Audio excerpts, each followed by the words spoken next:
We're live, bitches! Oh, by the way, I need my jams. There you go. All right. And there it is. So, welcome to the first session of Campaign 2. So, I'm going to read a little intro and we're going to jump right into it. So, the year is 1100, the turn of the century and the first day of the month of Frost March, signaling a new year. It's been 112 years to the day since the legendary heroes of the Seven Deadly Sins conquered the mad god Zeos. The world has changed much in the last century, with the united world of Alphares seeing the dawn of its industrial age. New technology is now commonplace, with automobiles, factories, and mass-produced goods being widespread across the 3 continents. Alphares is the result of a fragmented world come whole, which was the Great Day of Convergence, having occurred on the first day of the new world calendar year 988. On this day, 3 broken worlds were thrusted back together. Those are the worlds of Alarath, Falthansia, and Vuel-Kalas. The world has recovered since that day of calamity, as the new world finds itself in a sort of tenuous prosperity. Our story begins in the rebuilt Alarathian capital of King's Crest, which is hosting this year's annual Convergence Festival, a festival that both celebrates the day that Alpharesk was made whole, as well as honoring the efforts of the 7 Deadly Sins. Our focus shifts to one particular set of vehicles, a car and a motorcycle, both of which will surely be hosts to a multitude of adventures. So, Raven, Flora, and Bon, you're pulling into the city of King's Crest. And actually, hold on one second. You're pulling into the city of King's Crest, and as you're driving through the busy city streets, you look to your left and to your right, and all around you, there are performers walking on stilts, fire breathers, making their way through the city streets. Jovial music being played at every corner, fireworks bursting in the night sky. You pull around one corner and see a busy city square, and a familiar figure standing there waiting for you with a large grin across his face. You recognize this, Raven, as your cousin Drexel. You park, get out of the car, and he approaches you. He looks at you and says, "Ha ha! My dear cousin! How the hell are you?" As he runs forward and gives you a bit of a too solid of a hug. I'm good, Drex. Good. It's been so long, we cannot let it go this long again. Of course not, but the seas called to me. I understand. Hello, Bon. You're looking well. You looking well too. So this individual is about a little over 6.5 feet tall, light blue skin, solid white hair that comes down to about his ears, a little on the shaggy side, but well-groomed. Smooth shaven face, glowing yellow eyes. He's wearing a rather dashing tunic of a dark red color with a long sleeve on his right arm and sleeveless on his left. You see across his back a rather gear-encrusted looking weapon you recognize to be a gunblade, as well as a small buckler that he keeps fashioned onto his back just below it. Standing next to him is a human female, short red hair, a little on the short side, dark blue overalls, black tube top, and armed to the teeth with a revolver, a large rifle across her back, and a mechanical wolf by the name of Kane. You know her, you've met her a couple of times, but you don't know her extremely well. But you do know that there is a certain degree of romantic involvement between her and Drexel, as well as she is a member of the legendary group known as the Heralds of Requiem. What's your name? Her name is Lena Evangard. She gives you a bit of a smirk. Hello, Raven. How are you? I'm well. How about you? Good. It's good to see you. I'm glad you could make it. Come, let's enjoy the festivities. And Drexel says, and yes. And I'll show you the ropes. Of course, I've made sure that you're getting compensated handsomely for this, but I'll show you your duties. It should be nothing more than just breaking up a few drunken brawls. I'm sure we Piece of cake. Oh, I'm sure you One can. cigarette, and He gives you a laugh and says, don't. "You're probably going to be wanting a few more cartons of that." Oh yes, I want those, but I don't need to hear the jingle. I look at him and I'm like, shouldn't this be more serious? It's a festival after all. There could be something dramatic that happen. I You think never this know is the with these most kind of time. events. Trust me, young one. Barely Calm down. Brandon. It's nothing but a party. Relax, chill out. Don't be so uptight. Gosh, I always have to have a stick up your ass. And you always He- gotta be. I'll say Oh, sorry. something about You that. continue. And also, maybe they do have to stick up their ass. He gives you a hard slap across the back and says, "Just relax, Bond. Here, this way.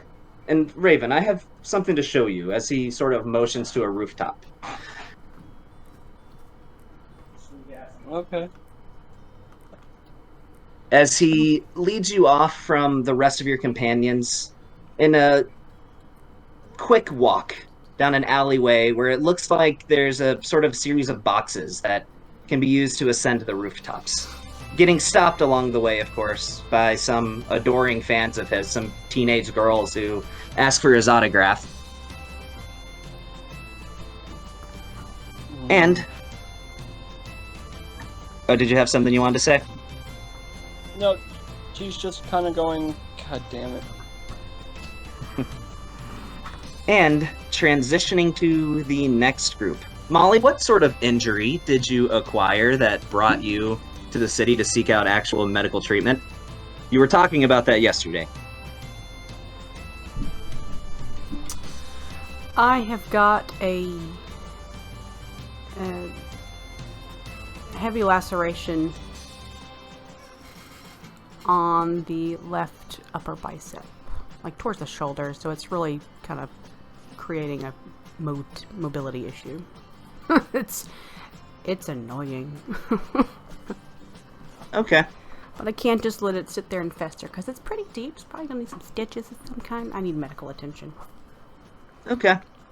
Well, Molly and Lucas, after getting direction from the Temple of Selune, you are led to the same city square, to given in directions to a medical tent off to the western edge, where you imagine you will find an acquaintance of yours with some medical training. And you find yourself at the entrance. Inside, you see this individual that you were looking for. At the moment, he's tending to some drunk idiot that's got a piece of broken glass from a bottle lodged in his shoulder. He has a couple other individuals in there with him, some trainees who were sort of hired onto the event, as well as one other doctor on staff, which Neston, you know to be Gwendolyn, just a human female who's been sort of training alongside you. And that's what you see. Is there a Neston in the house? Is that Lucas I hear? Hey! Oh, my good friend! How are you? And who is this giant lady? Well, I'm well, but my friend here could use a little bit of help. This is, Molly. Is that right? Yeah. Neston takes a very deep bow. Hello. Well, it's a pleasure to make your acquaintance. Now, let me take a look at that real quick. Let me go get my kit, and I will be back in... just have a seat, and I will help you with that. I attempt to sit down. I was like, things are probably made for a little slightly smaller people, so I'm like, I wedge my 7-foot wide butt into a chair. I feel like I sat down on a bench right where she was sitting down, and then as soon as she sat down, it just like popped me up like 2 inches in the air. Lucas, while I'm patching, pulling out bandages and patching up her cut, Lucas, I got this for you in the market today, first thing this morning, and I will hand you the little pearl that we exchanged yesterday. And that is... I know that you requested some minor trinkets and things for your alchemical knowledge, and herbalism. Thank you. I can actually put this to good use, and I'll take that and I'll put it in my satchel. So, Molly, how did you get this cut, if you don't mind me asking?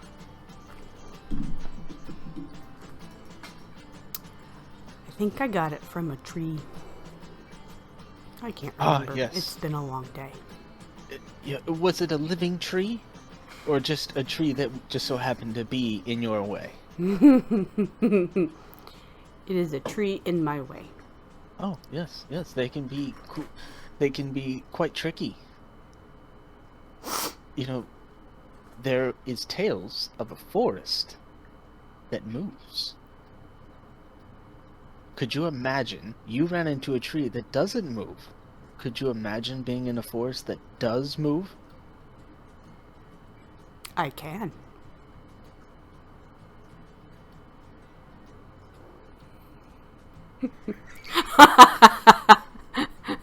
You're like, that's an awkward. Yeah, I know.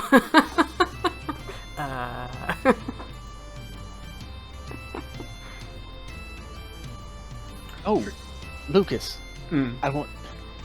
You have to spend the day with me. You have to. I'm actually about to leave the tent here soon and go visit some vineyards. Today is my 112th birthday. Oh, well, happy birthday, my friend. Thank you. I would love for the two of you to join me. Anything y'all want. Food, drinks, anything. It's all on me today. You know what? I wouldn't mind taking you up on that at all. That is dangerous. No worries. No worries. And scattered around the square, by the way, there's several hot dog vendors, pizza vendors, all kinds of street food.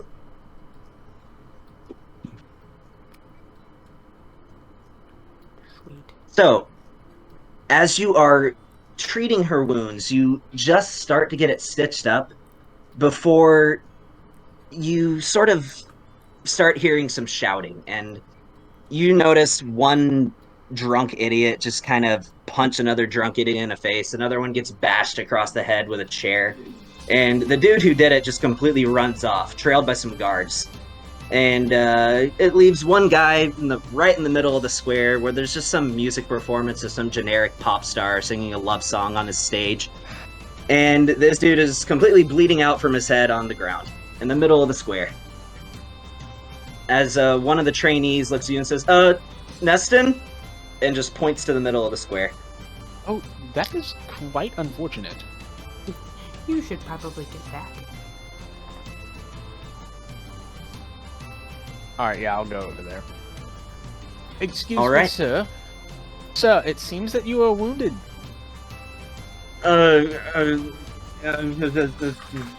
Peanut butter unicorns. Don't worry, everybody. He is alert. Just a little bit of blood. Sir, if you weren't alert, I would highly recommend an amputation of your head for this grievous wound. It's probably the only way that we can fix it. You're the boss, Doc. Right here, as he points to the throat. I don't think I have any more of my medicine with me. This will have to just be bandaged and iced. It's not that bad. Suffering a head wound, you bleed so much more than you actually do. And Molly, if you could be a dear and help me take this man in, unlike you, I do not possess a physical prowess. Sure thing, Doc. Thank Just you pick so him up much. with one arm. Like cradle him like a small child. Please be careful with the head. And as you walk back to the tent, you pass 4 individuals. One is you actually recognize to be a bit of a celebrity, Drexel Bellrook. But in addition, you see 3 other individuals. If you would all give descriptions of your characters, starting with the first group.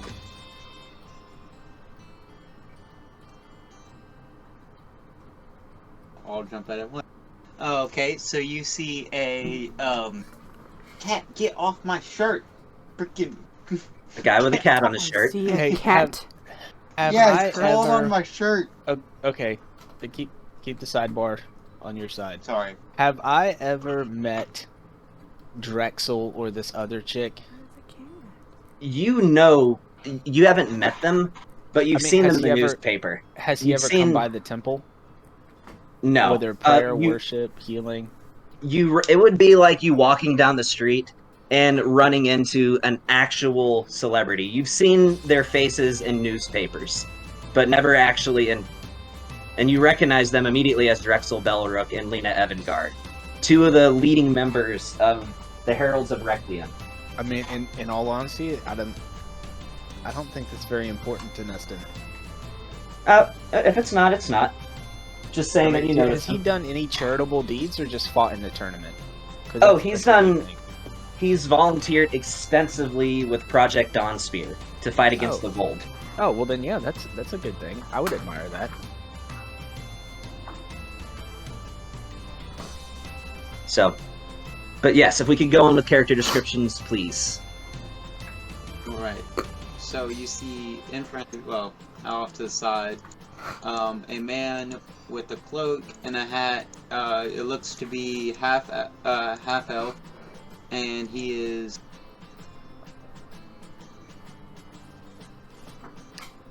description notes. He is 5'6". He a male. And he has matte black hair. You can't see the spikes, but he has spiky looking hair. I got a hat on, and amber eyes with skin. What kind of armaments are you carrying? Oh yes, I have my rifle, and daggers to my right, and my pistol, revolver to my left. And you can see angel of death symbols on each one of my weapons, and even my knives have it in the hilt. And you can see that on my chest, or like on my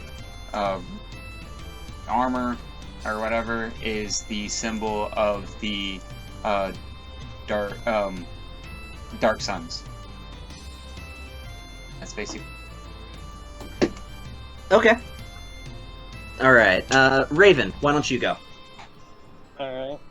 So Raven is wearing very scandalous armor. You can see a lot of her skin if it wasn't for the giant pirate coat that she is wearing.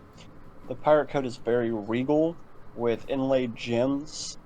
And if you see it from the back, it has a gem inlaid Ouroboros on the back of it that covers most of the back. Her armor has shells and other sea creatures ornately carved into the leather. She is wearing heel boots that are tucked in to look more of a pirate-esque type of look. A hat. Her pirate hat has a giant feather out the end of it, and right now it is crackling and looks like there's a storm on her hat, like a thunderstorm in the ocean with crashing waves, along with the symbol of the yeah, I'm gonna forget what it is right now. It's all gone. Oh, the Dark Suns insignia on her hat as well. So like a crescent moon symbol on her hat. And she is carrying what looks to be a rather large, double-ended trident with a serpent wrapping from end to end. Okay. Is that all? That's about as... Oh, and you can see slight tattoos on the jacket, but other than that, her long silverish hair. She also has scales that, because at this point she doesn't care. She has scales that look more metallic looking, like a metallic blue going up the side of her face, down her neck, disappearing into her clothing. I mean, when you say scales, are you Dragonborn, or are you... You didn't say what race you were. Oh, she appears to be an elf with scales. Okay. Huh. Interesting. And do you know Kit's character well enough to give a description? I do not. Okay, She's well just then, gonna have- when she comes in, we're just gonna have to play a pause. The only thing is, you see a little kitsune. That's about as much description as I can give. you see like a human-looking figure with fox ears that you assume to be Foxtail. in a foxtail, which you assume to be a shifter, just with slightly less lycanthropic ancestry, but still a shifter, carrying what looks to be a guitar and several other musical instruments. And is currently hiding behind and staying very close to Raven. All right, Lucas, why don't you go? Okay. So you see a human with pretty light skin. Like, definitely doesn't look like I get out into the sun too often, but human all the same. Very early 20s, about 5'8", with some dirty blonde hair and blue eyes. You can see with I wear like kind of an overcoat that kind of goes down to my ankles and whatnot, and I've got a satchel bag that goes with an over-the-shoulder strap. That my satchel bag is like hanging off on my left side. I also have some fingerless gloves on, and what kind of stands out the most, I guess, is you see I actually have a broom strapped on my back instead of where most people would carry a weapon. On top of that, I've got just a pointed witch hat. That's very obviously witch attire. And I've got a bronze pen that's kind of like almost on the lapel of my jacket that has it's like a bronze symbol of like a witch's knot. Okay, and you have a cat too, right? Yeah, but he's not there right now. Oh, I thought he was. You used the. Never mind. Okay. All right. So, Neston, why don't you go? Neston is, he's got a very pale, almost the same as Lucas, just a pale skin. Looks like he also doesn't get out very much. But all you can really see of his skin is his face. He's got a very feminine elfin feature, very smooth, young-looking elf with platinum blonde hair that drapes down pretty long, almost all the way down his chest. And he's got... His eyes are almost all black, except for his golden irises. And, The sclera are black. yeah. That's what you're saying. Yeah, that word. That's really a word. And yeah, he's got hanging on his hip is it looks like a green bag with a red cross on it. Kind of like a medic bag on one side of his hip, and the other side he's got a plague doctor mask, and he's got this long, it's like a silver and gold cloak on with black, it's like a black tunic underneath. Okay. And he's about 5'10". All right, so about average height. Yeah, not average. A very slender build. Not very bulky or not like a beanpole, but yeah, just a very average kind of elf features. Okay. Now, Molly, if you would give the description of your character. Sorry, you caught me right in the middle of a yawn. Oh lord. Okay.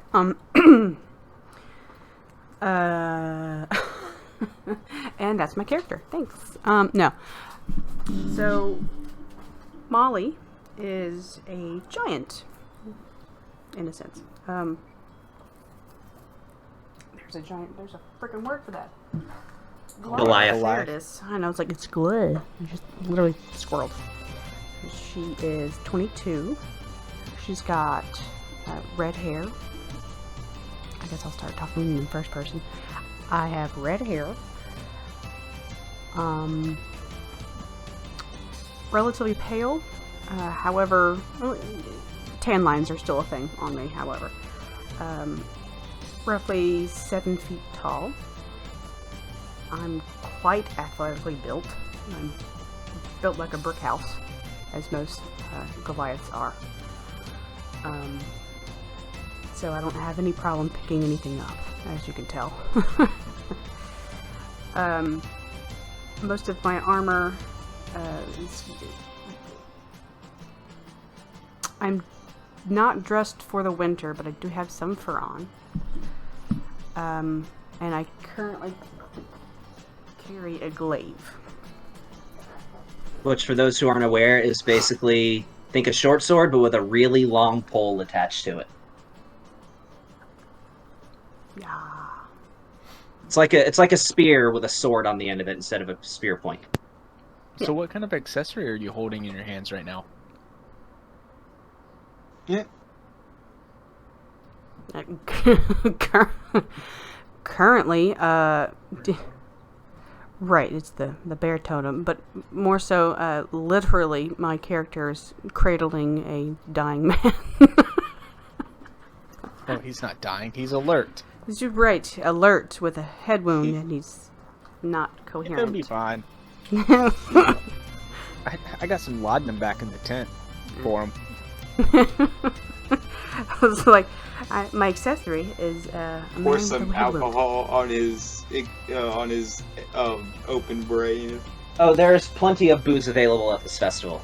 No, like I'm talking about like medical alcohol on his open brain. Like you're gonna need some of this. Nah, I think give him a vodka's shot fine. of whiskey. You're gonna need some of that too. So, It's gotta be clear seeing- liquor, man. Come on. Seeing these others come around the corner, Neston will nudge Lucas in the ribs and be like, "By Corillion's breath! Do you know who that is, Neston? I mean, Lucas, I can't even think straight." I mean, some kind of, sort of. I've seen him That is- around, but That is Lady Evitgard.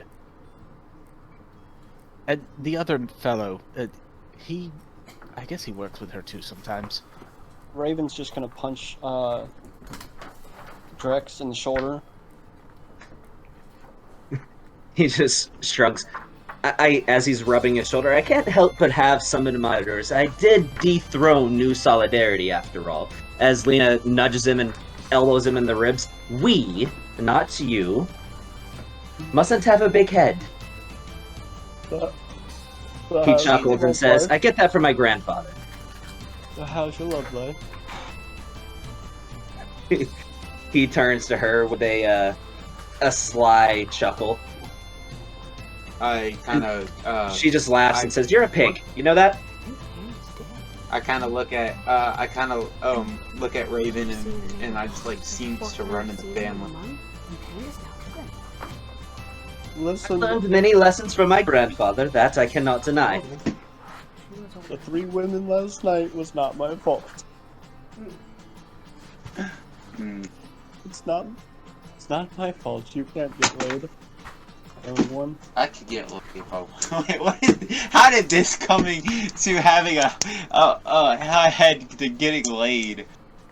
Drexel says, "Anyway, I feel Anyway. I must interrupt. Raven, if you could come with me, I have something I'd like to show you." Of course. So he sort of clears the way through the crowd and kind of tries his best to ignore the occasional adoring fan, signing a few autographs on the way. He's begun to realize being a celebrity is kind of annoying because you can't really go anywhere. But after he clears the crowd, he grabs you by the hand and starts off in a jog, which then turns into a sprint. As he leads you down an alleyway, and he begins free running up a series of boxes before he climbs the wall and grabs onto the top. If you were going to follow him, make an acrobatics check. Yeah, that's not a problem. Oh, and as soon as we went into the crowd, a very quick purple shimmer went straight into the air. Okay. Gavin, by the way, I'm following them, but I go on like the rooftops to like follow them Assassin's Creed style. Okay, are you trying to hide from them?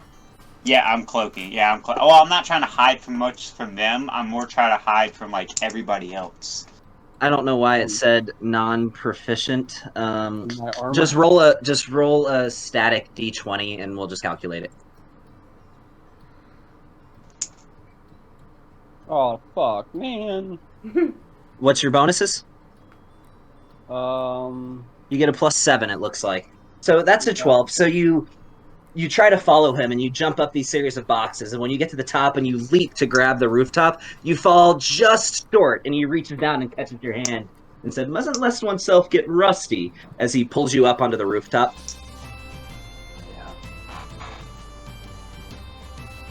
Do you want me to make an acrobatics check or look? If you're look trying around. to get up to the top of the building, then yes.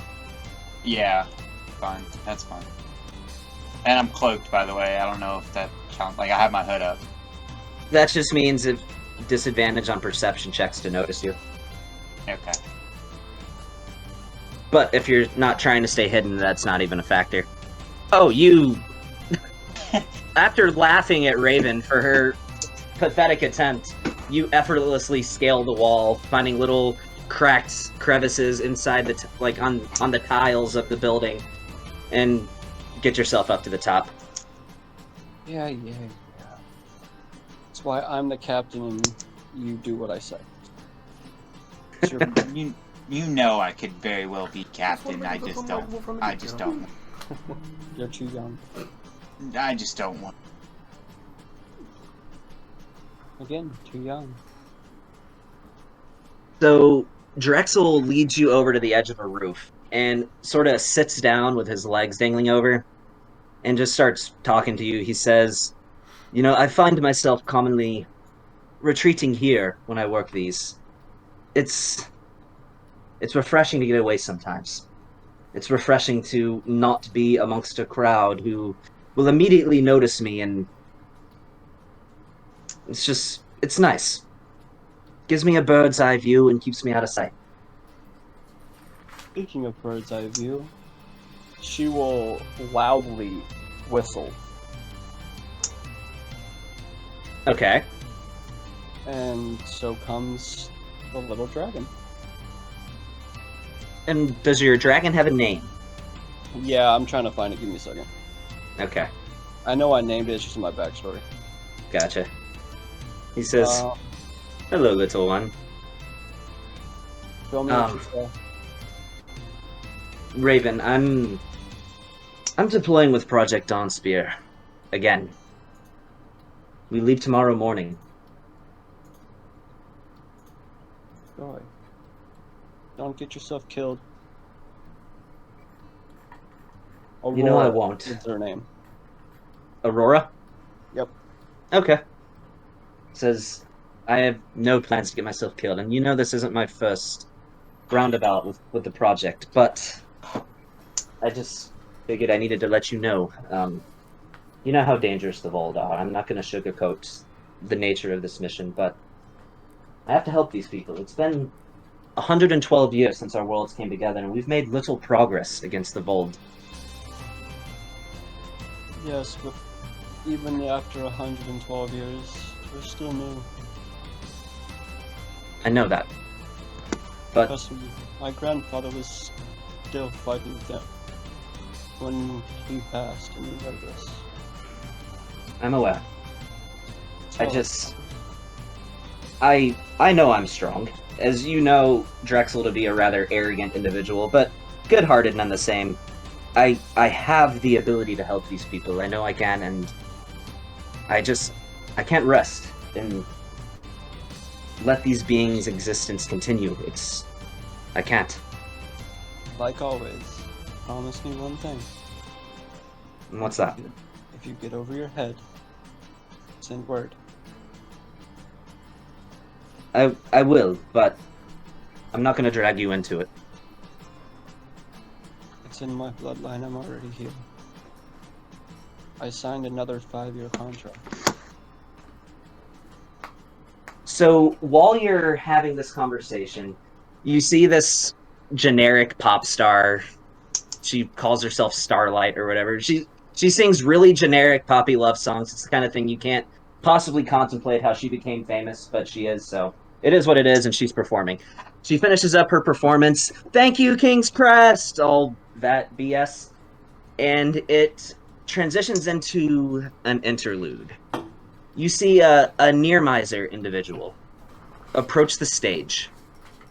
And as he does, he speaks out to the crowd and says, "Hello, King's Crest. My name is Gareth. I'll be providing tonight's interlude performance," as he gives a dramatic bow. Now, this is a Nearmizer. It's one of the newer races that have come about in Alpharesk. He's a pretty average-looking Nearmizer. He has silvery skin, yellow eyes, white hair. He's about average build. You imagine before his conversion he was probably a human. But now he is very clearly a Nearmizer. And all Nearmizers have some kind of psionic ability. It varies from individual to individual. Some it's still very strong, some sort of reject it, and they sort of let the skills atrophy. But this appears to be some kind of performer, as he stands up on a barrel that is sort of positioned on top of a board. He hovers into the air and places another board on top of the barrel as he begins floating into the air, suspending the board that the barrel is on top of into the air with him, as he teeters back and forth on this barrel, keeping his balance. One by one, he grabs axe after axe after axe until he's juggling about 6 axes in the air with this performance. The crowd gasps because it's starting to be a more dangerous sort of performance, as he then lifts up a barrel of pitch, as he pulls a bubble of this pitch out of this barrel, and every time he juggles an axe into the air, an axe passes through this pitch until they are soaked in this flammable material.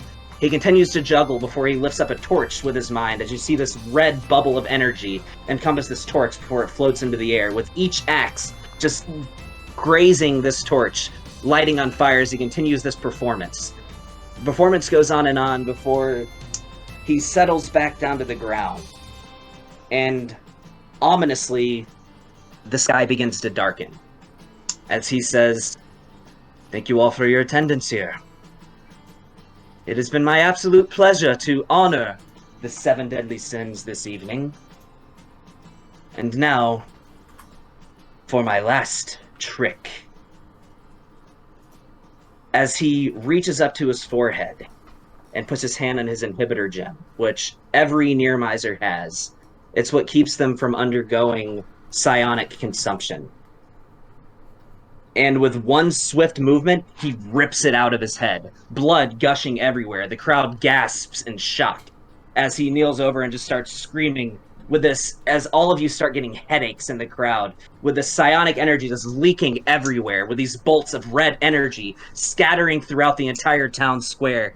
As you see in a flash, a red lightning bolt from the sky strike him.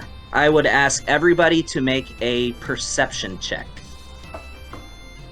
By the way, as he's doing this, I'm finding the nearest highest, peak or whatever, and I'm going up on that. And Okay. And Raven's going to be like, "Well, time to go to work," as she's going to now scale down the building. All right. If everybody can make a perception check.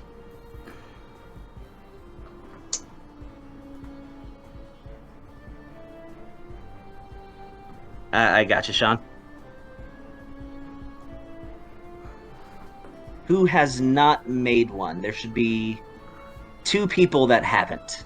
Should be 4. No, she did. Okay.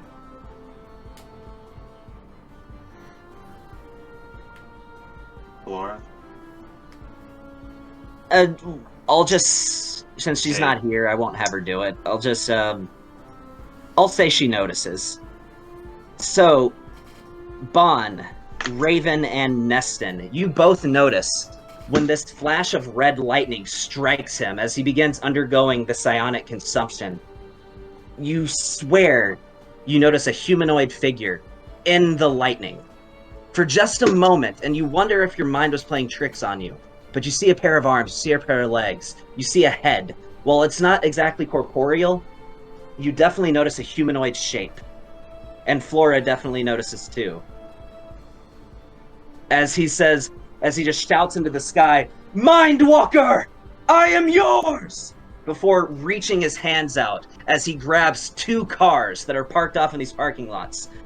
and they just fly into the crowd, trampling over. It's pandemonium as people start scattering in every direction, running, people screaming, people crying. I will now share the map. If it would actually. Okay. So on the height thing, where do I find, and do I need to make an acrobatics check for it? You already made your acrobatics check. You're there. On top, the highest place I can find. There's not really too terribly high of places. I would say you could have gotten roughly where I put you. Now, running off of Bonds, Ravens, Nestins, and Floras, you notice off of your perception checks, I'm not going to have everybody roll a new set, you notice there are some other Nearmizer individuals holding what looks to be red spectral knives on top of each of these rooftops. Of the red rooftop and the blue rooftop, but you are the only ones who have noticed. And if everybody could roll initiative. So I'm here. Can I say I've already gone prone?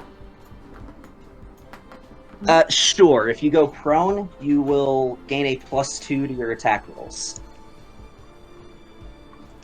But it has to, but only with your rifle, not with your other weapons. I'm. Alright. It's got to be a weapon that actually has a support on the end that's made for laying prone. Okay, so where were we? So if you'll look at the map that I shared. Okay. I didn't get the map. I posted the link in the chat. It's in the chat. You have to click the chat. Alright, well, I guess we're rolling initiative, so... Bond, take care of the rooftops. Understood. Oh.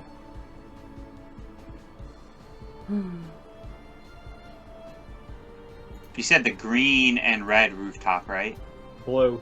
Blue and red rooftops. Blue and I've red, already showed okay. them on the map where they are, but if you didn't have that perception check, if your perception check wasn't at least a 15, you don't know where they are, and I expect you to act as such. Mine's 24.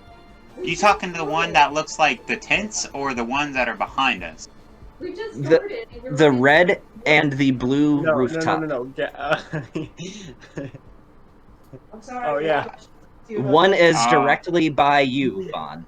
I said 3 girls. I never said you. Oh. See, that's so hold on. When you're only like this tall. 5 foot nothing. And at a game. How do I make it where I don't have to approve your moves?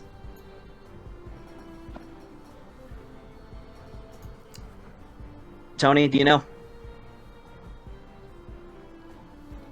Tony?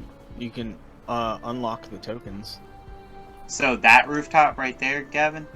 The one with the purple? The one with the blue one. Alright, there we go. You guys should be able to move your characters without me having to approve it now. The circles? Like the... I'm not... You can move up to half of your movement speed from where you are to position yourself. Gavin! What's up? I'm still not understanding what you're saying.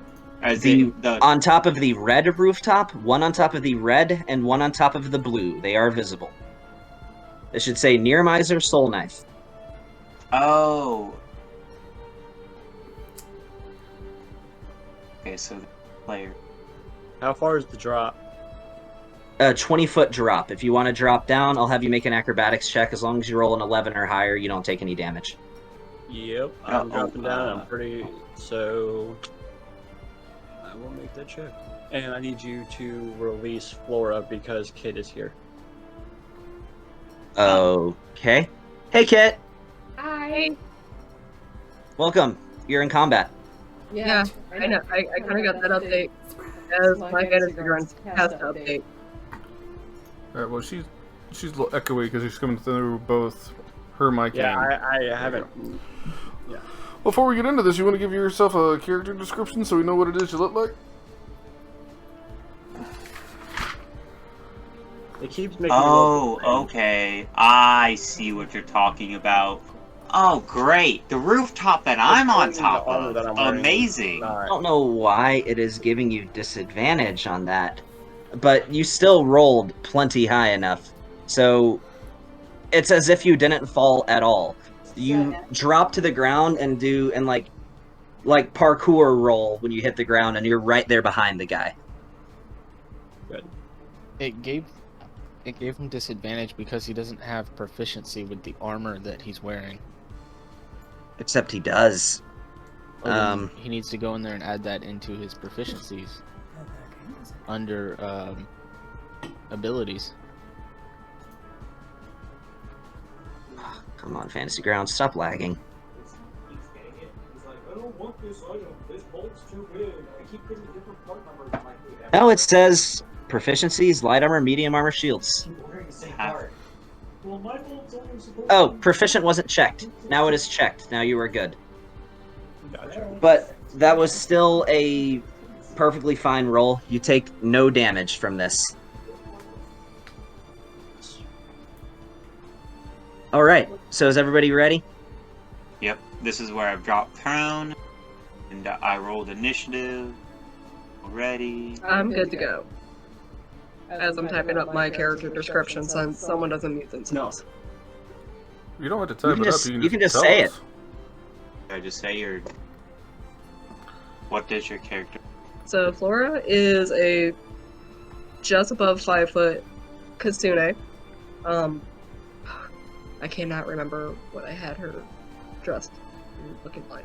I just remember 2 different colored eyes. One purple, one green.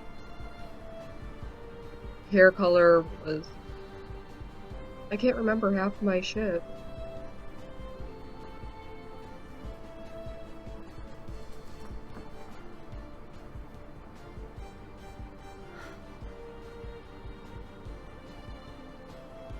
I mean, we can You just can put circle a pin back on to it whenever if you're you ready. Yeah. You don't have to do it right now. You can just do it after combat. So, alright, so first turn, Drexel is actually going first. So, he's gonna jump down, make an acrobatics check.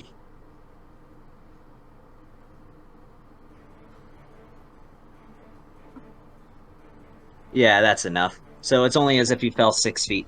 So he drops down and he runs up, and he is going to come in for an attack. And, you know what? He's gonna throw, well, we'll see if he hits. I'm sure he will. Oh, Gavin, I'm also attempting to hide from like, the enemy.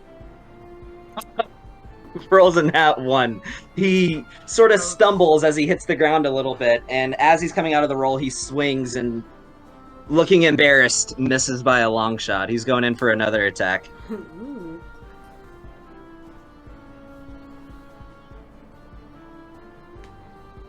I rolled terribly, and I'm making my NPC look like garbage. Alright, you know, with that, he's gonna say, this is a little trick my grandfather taught me. And he's gonna activate Tasha's otherworldly guise. As you see this blinding light start shining from him, and these angelic wings spread from his back. And moving on to the Soul Knife's turn. Which one? I'm sorry, guys. Fantasy Grounds is lagging big time. Alright, so it, noticing you, Bon, I am is- hiding. I am you're hiding, camouflaged. so it has to make a perception check.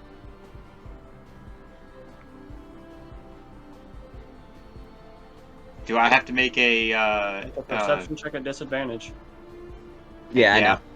And you have to make a stealth check, but just a regular stealth check.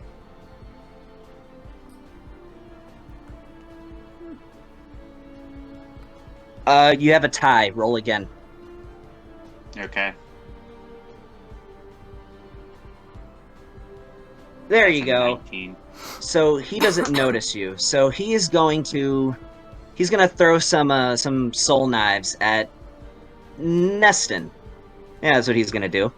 So Yeah.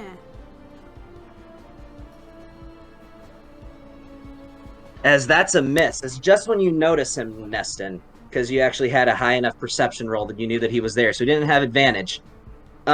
You duck out of the way as it hucks this spectral red knife right at you as it stabs into the ground next to your feet. I jump behind Molly. You jump behind Molly. It's a solid thing. It's going to use its bonus action to run this way and make the hide, and it's going to try the hide action. If everybody can make another perception check. Oh.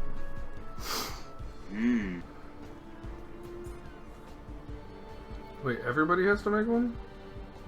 Everybody Yeah, that it's would good be able back. to notice him. You have to see if you notice where he hit or not. Everybody who noticed him in the first place. If you didn't notice him in yeah, the first I place, did. then no.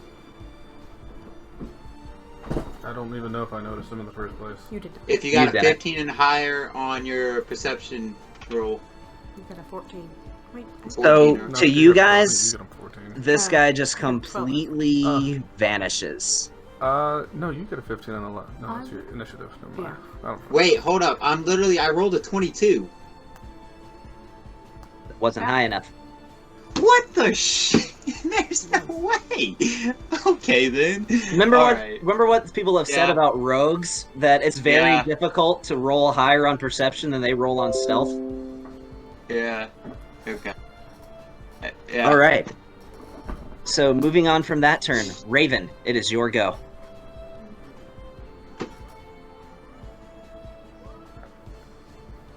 Okay, give me 1 second. Alright, here we go. So we're gonna go in and we're gonna go for a full round of attacks. Do you already have your Crimson Right activated? Okay. All right. So if you'll roll your Crimson Right die and You know what you're deduct doing that for from your your turn? max. You can figure Yeah, this out now. it's a 1d4. I've got a I'll take it. head wound guy. Probably All right. better than this. Write down your maximum hit points so you don't forget. Put it in your notes or something. Your max hit points are now 47. Yeah. Okay, you Well, can hold on. set They were- him on the my- ground. They were. They were before. 49 before. You can set him on the ground. There's other people being attacked. So, are you here going we to go. attack something? No, it's around the ceiling. What's that? No, they're in the air. Is that correct? This one's on a roof. This one's on a roof. But you got. this guy Question, here Gavin. and Does this the guy second one notice me? Oh, here. nat You can go 20! that Close. Oh, nice. The second So you one, go charge one of them. you aren't gonna exactly know, but I'll just roll just to see. No, 30? you're pretty sure it doesn't notice you. It hasn't focused in on you. So You don't he see it doesn't looking notice. directly at 5, you. 10, 15, 20. Okay, back to Him, back to. 5, 10, 15, 20. Oh, the first You get nat either one 20 of the those. night. Your first roll ever was a nat 20, but you got to move your character to be in range of him. If you go to this guy, you can I'm actually gonna get drop advantage this attack because and I'm then I'll flanking. Okay. I think I'll drop That's a 12 gracefully. plus the d4. Assuming I'm at a tree. Alright. Mike's muted, you can just talk. You don't have to whisper. And then second attack. There might be a tree there. I don't know what that little bushy thing is I'm standing next to. Who knows? Tree bush or something, but I'm shoving it whomever I'm carrying. Miss.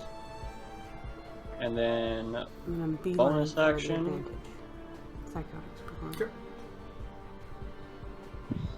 Before screaming. oh, I try to attack myself. Does a 12 hit, Gavin? As I move, I'm screaming. No, a 12 does not hit. I remembered. Great. And then you'll be able to attack twice. Yes. But that hits. does. This is what I get for not chatting. And then that Pull up 2 beyond on that thing. plus another d4. And those are lightning damage, by the way. They're just basic Okay. numbers. Anyhow. And I need to add that to him, I imagine. So don't worry about him. Yeah, you're gonna have to add Yeah. 4, 5, 6 to him. Okay. Because I haven't figured out how to actually add that as a damage slot yet. You But get I to will. attack twice. Alright. And then Raven will move on this side of him. Yeah, So no, that it's right way here. I'm looking- I'm Drexel showing can you. get on the other Look, side. I'm Okay. trying to get your attention here. And Is that the end of your turn? So yeah, you can attack your blade Yep. twice. So you can bonus action raise. So, go up and- On initiative count 20, you hear him scream out, but this time he sounds different. You hear 2 voices, almost as if he's possessed. He says, "Ah, crap, I should have had this ready already." Nice. I was gonna use this voice mod. Oh, crap. Yep. I'll save it. You hear in a double voice. This is the age of the Nearmizers. We are the next step of the evolutionary path. All inferior beings must bow before us. As you see him raise his hands up in the air, and you see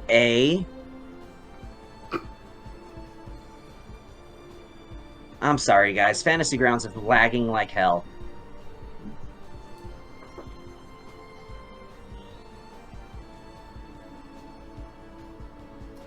Nearmizer reminds me of something from the 80s. Like an old claymation film.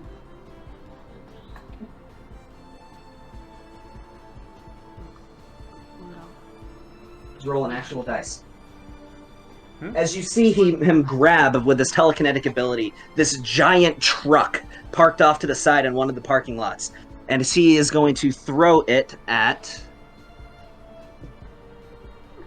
Oh, finally, Fantasy Grounds decides to actually work.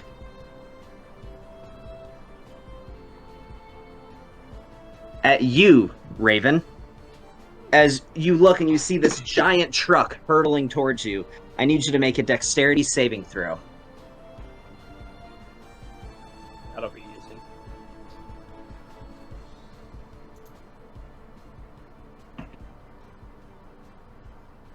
No, it won't. This is gonna hurt. So you take.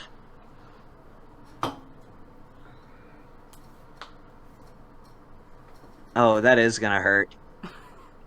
It doesn't help that I rolled really well, too. Alright, roll for new character. Ooh. Maybe I'm gonna have to get used to lower level players. You take 34 points of damage, 16 points of bludgeoning, 18 points of fire. As this truck just slams right into you and blows up, So he's Three-quarters of his health. knocking you to the. dead. Like, so it's dead But now. he's only got 11 hit points left. But he has to make the dexterity saving throw too, because he did it right next to himself. There he died. I can already tell this is gonna be painful. But he fails. So he takes 18 points of fire damage as he blows himself up. Tough.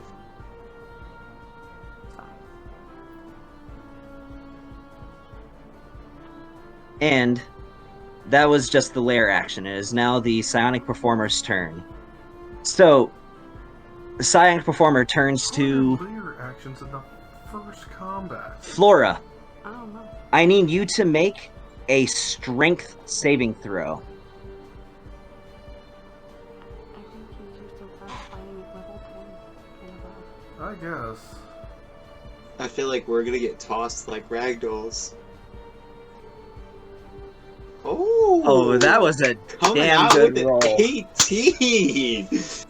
That was okay. So you feel this psionic force start to crush you and grasp around you as you feel your toes start to lift up off of the ground as you expecting this.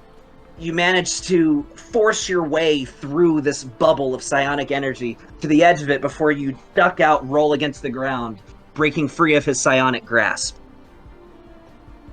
Okay. And that is going to be the end of his turn. Molly, you are up. How am I not? How is the barbarian ahead of me? A good roll, I guess. I was like, Sean rolled.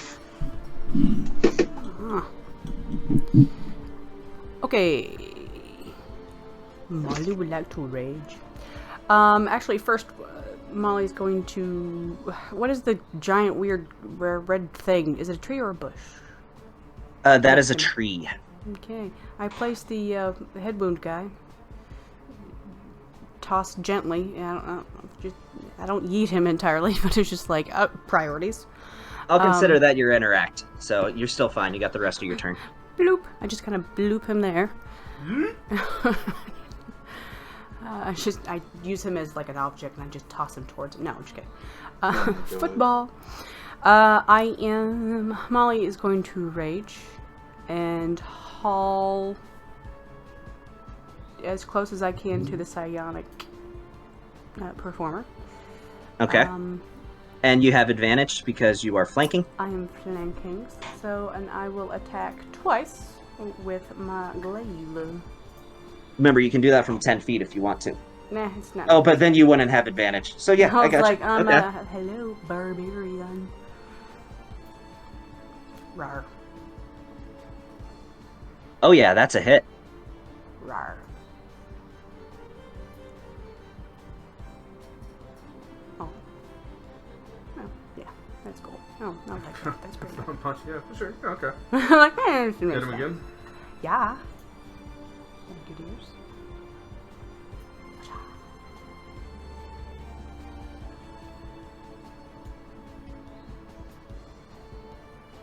Oh. Well, not that I mean, it's still 34 that's getting thrown around, but you know. good.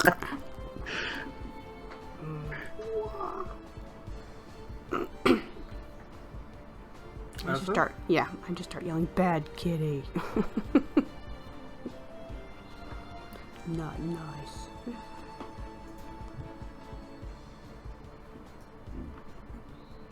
That's your turn. All done. All right. Bon, what you got? Now keep in mind you have your trick shots. I believe you chose. I know. A violent shot and dead eye. Yes. Dead eye shot. So question: how do I know how many grit points I have? I mean, Your grit points are equal to your wisdom modifier. I am lagging at the moment, so I can't check what that is. But Wisdom modifier is so that's the plus, right? Plus 3. So I have 3 grit. yes, you have 3 grit points. And keeping in mind with violent shot, you can use multiple grit points in a single shot, up to your maximum. And how many shots can I shoot? So you haven't gained extra attack yet, so you get 1 shot, and then a bonus action. But since you're using your rifle, you don't get that bonus action, and you're not dual wielding either. So it's fine. Yeah, I'm gonna but do. You are hidden, by the way. You have not been noticed, so you have advantage on this attack. Nice. So that means I could do sneak attack. Yes, that means you get your sneak attack, and pretty much every enemy that you can see is within range of you. Okay, so pick your target. The Soul Knife 2 person, the Skull Knife 2 person, I'm going to hit him with 2 grit points into a violent shot. Okay. And so I just roll for that. You roll with advantage. Keeping in mind, for every grit point you use, it raises your misfire score by 2. So I believe that would give you a misfire of 6. But you have advantage, so there's that. Oh, and that was a 19, baby! And plus 2 is that, because I'm prone. That's a 30. Yeah, so you get your sneak attack. You also get to add an additional 2d12 to that attack damage. So roll your bolt action rifle damage, and then roll an additional 2d12 and just put it in the chat. Okay, well that's not great, but then 2d12. Wow, okay. Oh my Jesus. I roll a great roll to hit, but to kill him, man, it's just not working out for me. But then you got a 6 on that sneak attack. So I need to add an additional 5. Hey Gavin, can you reshare the map because I wasn't in the server when y'all started? Sure. There Thank you you. go. 26 and 25. Alright, so you Oh, wait, fire hold on. off this... What's up? Sorry, you can go ahead. You can go ahead, sorry. Never mind. No, so you fire off this shot as this soul knife, thinking it wasn't noticed, just takes a shot straight to the gut with this rifle, as it now is keenly aware of you, as you have given away your position because of things and reasons. Because you just fired a shot. Right at him. Alright, now I get up from prone, which is 15, right? 15 That takes half your movement to stand up, so you got 15 left. Alright, so I go back here, I prone, and I hide again. You don't have cunning action yet. You haven't taken a second level in rogue. So you actually so I'm can't not do gonna that go as a prone. bonus yet. You can go prone, but you can't hide. Oh, no, I'm in a cloak. Like I cloak. Yeah, so that means people still have disadvantage to notice you. But Okay. as of now, I can't you hide. haven't taken an additional hide yet, so people know where you are. Alright, that's fine. But keeping in mind, you also get sneak attack if a enemy that is hostile to your target is within 5 feet of it. So that's not the only way to get sneak attack, just reminding you. Wait, an enemy that is hostile to... For example, since Raven, Molly, and Drexel are within 5 feet of the performer, you would get sneak attack if you hit them. Oh, even that's without fine. having Okay. advantage. So. Alright, I guess that's the end of... Alright. It is now Soul Knife 2's turn. So you are... You know what? It's going to throw it at...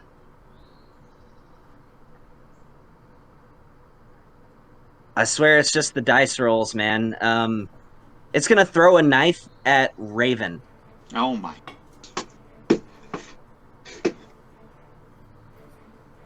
Okay, Brandon, you like your character? Not anymore. It's dead.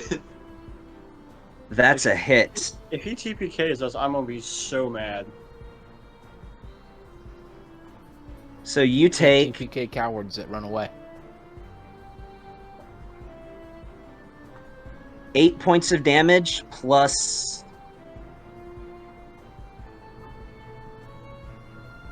Wow. I rolled Snake Eyes. So you take 10 points of damage. Raven's down. No, you're not. You're at 44 wounds. Yeah. I'm sorry, man. I rolled a d6 to see who he attacked, and I got a 4, going from the top. Fuck another character, Dude, dude. I'm really not worried about it. I'm about to freaking turn tail and run. Fuck this. It is now the Adept's turn. The Adept is going to attack Flora. So, with this Adept pulls out this revolver off of its hip, points it at you, and fires. And that is a hit, as you take 11 points of damage, 9 piercing and 2 psychic, as it appears as though this Adept is imbuing its psionic energy into its revolver when it shoots you. It then turns, and you see this charging beam of light begin to emit from its forehead. As it turns its attention towards Lucas, it makes an attack against you. And that is a 23. I rolled really well. As you take 9 points of radiant damage. Okay. I don't know what any of that means. So, yeah. We'll give you the rundown when it gets to your turn. It's then going to use its movement speed to go 1, 2, 3, 4, 5, and 6, and it is going to duck underneath this table. It is under the table. Lucas, it is now your turn. Alright, hang on one second. 5, 10, 15, 20, 25, 30. Okay, so Radiant is holy damage. So, is the Nearmizer Soul Knife 2, like, up on a roof? I don't think it you can is. see it. Oh wait, he does. No, you do it see him 'cause he attacked. revealed Yep. itself and didn't hide again, so you can see it. Yeah, but he's up on a roof is all I'm asking. Yes, Yeah. up on a roof. This roof is about 25 feet high. Okay. Instead of getting all the damage, you get Well, half that- the damage. I guess changes what I have to do here a little bit. It's the type of damage. Think of it as Pokemon. That is a good way to put it. Fire type. Hey, can I You get read- clarification on something? Where was the Nearmizer Adept at starting off? It was right here, and now it is right there. Okay, so it was 15 feet from Molly? It was right here. Yeah, didn't Or she it get might an- have been right here. Yeah, with her glaive she gets an attack of opportunity. I thought that you only get that with Polearm Expert. Did she get that? I can't remember. I think she just has Sentinel. Yeah. Okay, I just couldn't remember what the However, reach. Molly, Actually, if you would glaives like, have a reach of 10, so her reach is 10 feet. yeah, so she'd be able to reach it. But I think with Sentinel, though, if an enemy within the range of your weapon makes a weapon attack, you can attack that target as a reaction. I Correct. think. And you drop their, if you hit, you drop their movement speed to 0. That is correct. If she has Sentinel, she can do that. She does have Sentinel, so if you would like to make a attack against your reaction to attack the Nearmizer Adept, you may. Yeah. All right, go for it. That's what I get for checking the mail. What the hell? That hits. Go ahead and roll damage. Rawr. And that drops its movement to 0, Tony? Yeah, if she has the Sentinel feat, it does. She does. So it doesn't go anywhere. It tries to duck and run, and you completely, with the blade of your weapon, just sweep out its legs from under it. It bashes its head against the ground and stands up abruptly, but that takes all of the movement that it could have taken that turn. And it is still in the same spot. Well, that affects things a little differently for me, so cool. Here's what I will do. I'm gonna flick my right wrist, and all of a sudden you'll see a wand shoot out in my hand, and I'm going to point at the, where is it? Psionic Performer, and I'm gonna cast Mind Sliver. Okay. Are you attaching any meta onto that? No. Okay. Oh, I'm looking at the wrong. I was like, why do I have a glaive? Oh, I'm looking at the wrong person's thing. So where is it? Where is it? Where is it? I think he has to make an intelligence save. I will tell you when I can find my thing, because I gotta find all my. Here we go. Wait, no, standard. I know I have it. It's an intelligence save. 1d6 psychic damage on a Yeah, fail. there we go.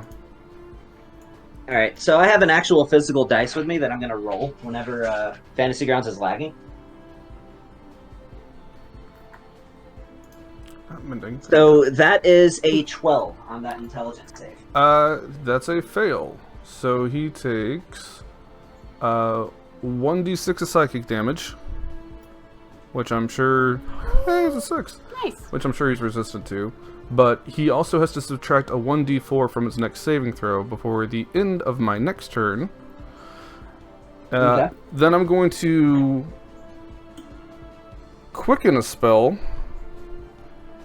and I'm going to cast Hold Person at 3rd level. And I'm going to cast it on the Psionic Performer and the Nearmizer Adept. So if you would roll for the Psionic Performer... And the Nearmizer Adept? Those are wisdom saves, I believe, right? You're not going to need to roll for the second guy. Just roll for the first. Roll So for the just Psionic Performer and subtract a d4. That is a nat 1. You didn't even need the d4. That's a 6 total, but nat 1 is a automatic fail anyway. And then you'll see me with my other hand snap my fingers, and all of a sudden, what you think was reality shifts and it twists, and this guy ends up rolling a natural 4 for a save. You and your min-maxing, man. So the Psionic Performer and the Nearmizer Adept are both paralyzed. Okay. Then you'll see me say a word, which I don't think most of you will understand, and all of a sudden my broom will start to activate, and I'll just sit back on it because it was strapped to my back, so I literally just like fall back onto it. And you'll see me just go right over here and hug against the wall. Dude, nice. Right? Okay, cool. And as I go, I'll just say, they're paralyzed. Any physical hit against them, fucks them up. Go to town, boys. Alright. Is that the end of your turn? That is my turn. That is my bonus action, and interact. Alright, so, Flora, it's your turn. Kit, I completely understand that you are new to 5th edition, so any questions? By all means. You know what you get in a turn, right? You have your action, your bonus action, and your movement. That's a basic turn. There's more to it, but for now I think that's the most simplified version. What each thing you can do is So specified within now, that if you thing. hit, So while just that tell me what spell's you want to active, if do, you hit and I this can guy point or you him, exactly it's to how you need automatic to do it. criticals. I mean, it's, they're So not I'm gonna be gonna there casting by the time my time goes mass on, but healing. it's Maybe. good to know. You rolled pretty well. I know, but we still got to go all that. Sure. So mass healing word can heal multiple people. So you'd be able to get Raven, Lucas, and yourself with that if you want to. Okay. Yeah, that's what I'm wanting to do because Raven took a lot of damage. I took some damage, which I haven't modified anything. I already added the damage. You've taken 11. So mass healing word, I believe. What? That's a 3rd level spell. I want to say. So yes, it is a 3rd level spell. So mass healing word. Go ahead 1d4 and plus her spellcasting modifier. So which for you is charisma. So it is 1d4 plus 4. So go ahead and roll a d4 in the chat. Happens over here just telling everybody's stats. My bad. So yeah, so that's an 8. So Lucas, Flora, and Raven, you can go ahead and erase 8 of your wounds. Nice. Nice. I'll go ahead and do that for you, Kit. You are down to 3 wounds, and Raven, you are down to 36 wounds. Seems a little skewed. It's like, oh, I'm only down to 1 wound. Raven, 34. Again, we're level 5. Jesus Christ. Well, Yeah, 36. I rolled a natural 6 on my d6 to see We're what would be level thrown. We're Anyhow. level 5. I What do you want to do for sincerely believe everyone will survive this combat encounter. I have faith. Okay. Am I But able yeah, to Raven, cast I'll change that spell? for you. You're at 36 wounds. So you can only cast one spell. So Or- you can use your action to cast a cantrip if you would like. Okay. Yeah, you can cast a cantrip. So up top, these 3. Really? And the 2 that are paralyzed, if it's a spell that causes them to make a dex saving throw, they automatically fail. Yes. Hey, So you only have 1 offensive spell in your cantrips. So Who's that's not mind pretty flipping? much your who's paralyzed, the adept and the performer. okay. So is the other one visible? Yes. If you can see it, it's visible. If they're not visible, I will have already hidden them. I'm not even Paralyzed the other one. I don't mind, but Which one's it's that? day, it's 9 o'clock, so it's gonna... Which one is not? Zombies close in It's 10 minutes. she's new. We gotta help her out. So the Yeah, one that's the not paralyzed, performer yeah, the adept and the performer are both paralyzed. And this I don't trust for shit. Okay, so I can. It's like a long-time gas station. Just like, I don't... So you can do Nearmizers Soul Knife 2. American Deli. It's right there. Bye. You can mind sliver his ass. So I'm gonna do Mind Sliver on Soul Knife 2. Alright, that's an intelligence save. It rolls its save.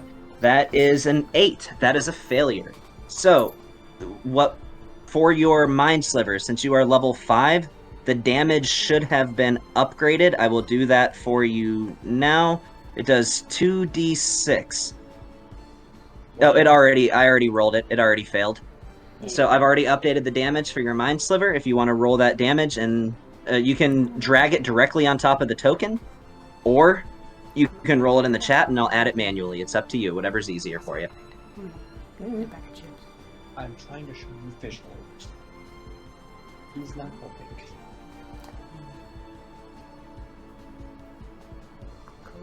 Oh, they're fighting. But yes, the Soul Knife 2 failed, so that is full damage. And plus, there's some other nifty little things that Mind Sliver does. Brian is gonna show me what to do. I comprehend what you're telling me to do. I'm hearing you twice. It's because we're both mics are on and I'm close to her. Okay. So, quicker Just, damage. just turn one Drag. off and y'all both talk to one. Yeah, why not do that? They're headsets, and we're not sitting that close to each other. Okay. So it takes 7 points of damage, or well, you see that it sort of shrugs off the effects a little bit. But, so Mind Sliver is just as good for utility as it is for damage, because now that Soul Knife 2, the next time it has to make a saving throw, it subtracts a d4 from it. So Mind Sliver, great spell. I would recommend Mind Sliver even if it did 0 damage. So No, I'm just taking shake. I don't know that forever. Alright. And you still have your movement, and you have your interact. And interact can be used to interact with different things in the environment, as well as sheath or unsheath a weapon. But you still have your movement. You can move up to 30 feet. Every square is 5 feet. So you can move you can move 35 because you're a shifter. So you can move 7 squares. And you can move diagonally. I'm gonna move back a couple of squares, so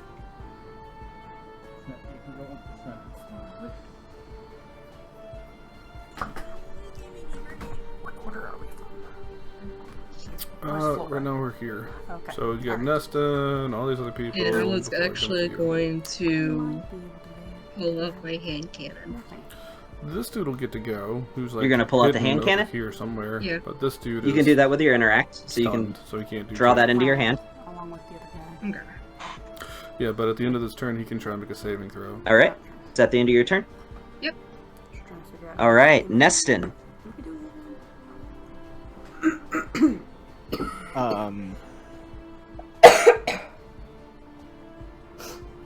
So Neston, slightly cowering by a lot, grabs his holy symbol from under his tunic and pulls it out and starts whispering, "Help it by the light of the Lord, help us!" And then he's going to look back towards where Lucas was, watching him fly away in a broom, and then look back to Molly, and he's gonna just shout, "By the burning light of Pelor, please, smite down this enemy." And he's gonna take off running after Lucas, casting Guiding Bolt at the Psionic Performer. Okay. I would assume in your path running, you'd get to the point where Molly wasn't obstructing your view. So go ahead and make an attack roll. Let's take your movement first, just to make sure.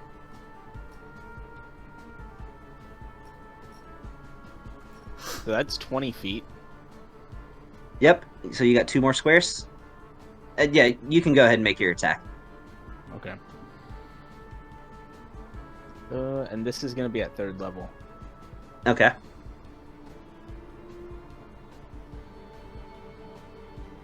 Let me see. Oh, so close to a nat 20. So close. But yeah, that's a hit. Roll your damage. That's a lot of dice. Yeah. What was that damage? I'm starting to get spinny circle. Me too. There we go. 19. 19. radiant. So you And- see this bolt as it just slams into him. This white light streaking through the air.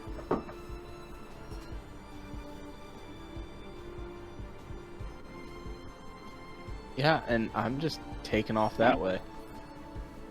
And I will throw up my hood, the bonus action throw up my hood and put on my mask, and I will start running this way. Okay. Is that the end of your turn? Yep. Top of the round. So, Drexel. Sean, you want to remind me what Tasha's Otherworldly Guise does again?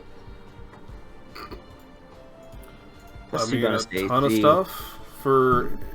So, did he go with the heavenly, or did he go upper Heavenly. planes or low planes? Okay. Upper. Well, it gives him a bunch of immunities to different things, but the main thing about it is he can fly now, up to, I think, 40 feet. He gets extra attack if he didn't already have it, and then his He AC does. also goes up by 2. Okay, so it doesn't actually influence your damage, not really. No. Okay. It gives you So more he's- mobility and a lot of defensive capabilities. So Except for he's giving you going back extra in? attack, which is huge if you didn't already have it. Gotcha. Yeah, he's already got it. So going back in with a full round of attacks. And he's got advantage because he's paralyzed. Yeah, and it's got Yep. bolt.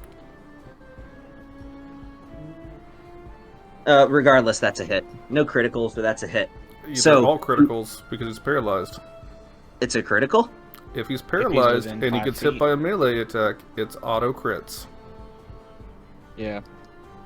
If he's within 5 feet of the target with an auto attack and hits against paralyzed, it's an auto crit. Alright, so that is a critical. I'll roll double the dice. As it takes 23 points of damage, and he's going to go ahead and throw a big ol' Eldritch Smite on that one.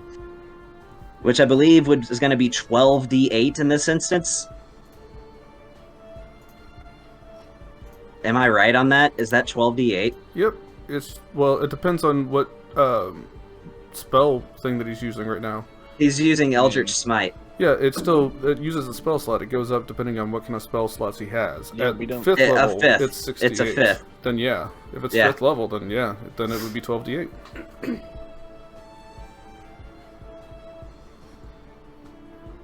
And you guys are about to realize just how strong he is.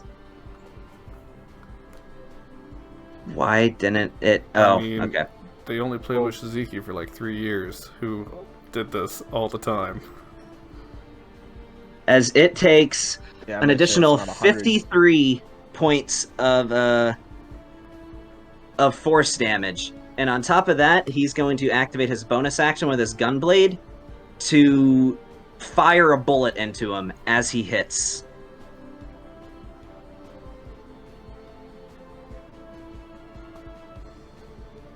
Extra damage for that.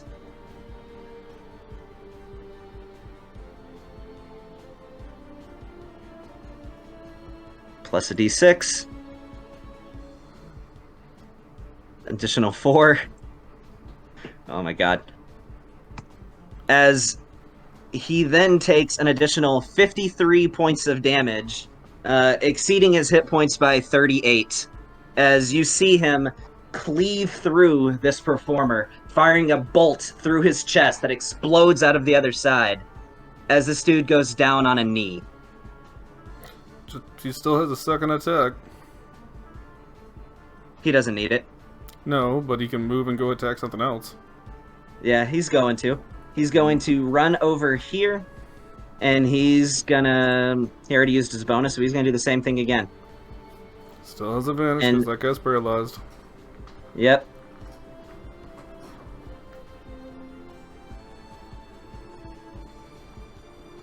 That's another Okay, critical. so... Yeah, that's another critical. As this hits, he is going to use another Eldritch Smite. Can for only an use it once a additional turn. 68. You can only use it once a turn? Really? Once a turn. Did not know that. Okay. Then that is going to be the end of his turn. As this... And... You know what? That's going to be the end of his turn. The Sonic Performer is down. Soul Knife 1.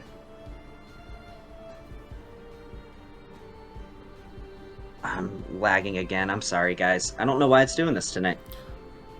How many hit points does the Psionic Performer have? Like 250? 136. Yeah, that's alright. We're only hitting them for like 8 points at a time. Sure. I added him expecting that Drexel was going to be here. So... Yeah, okay. So it is going to... And it has advantage on this attack. Who's he attacking? This is coming at you, Molly.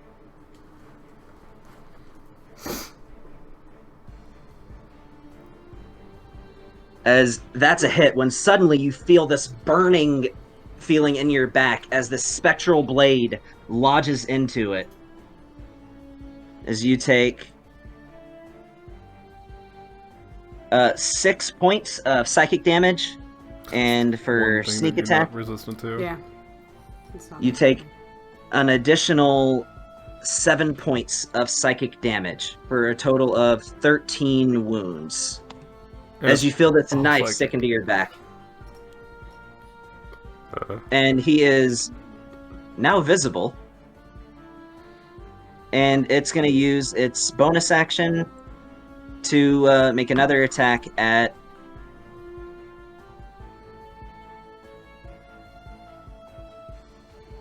Can't reach that person. Rolling again. Can't reach me.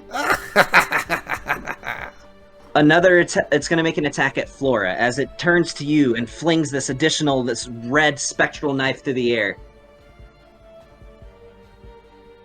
That's a hit. You take 8 points of psychic damage. And that's going to be the end of its turn. Raven.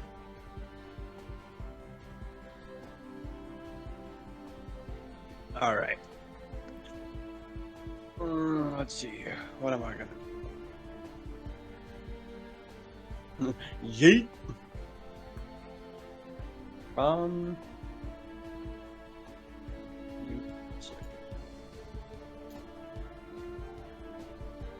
Yeah. I'm gonna take the. I'm gonna disengage. You don't have to disengage from anybody. Oh, that's right. I don't. The performer's dead and the other guy's paralyzed, so he can't attack you anyway. So, I mean, you could literally hit him as you want to run if you want to do that, since you're talking about going. Yeah, we're gonna do that. And you can position yourself on the opposite side to have advantage. He gets advantage regardless, because he's paralyzed. Oh, that's true. So number 1 has paralyzation. The Nearmizer Adept is paralyzed. The one that's right next to you. Gotcha. Yeah. So yeah, we're gonna go over here and we're gonna beat the hell out of her. Okay. Go for it. You have advantage on these attacks. Yay. And it's an auto crit if you hit. Advantage. And first attack. Oh, that was lucky. I rolled a Oh, one. there you go. Drop of a 1. Alright, so that's a hit, and they're gonna take that.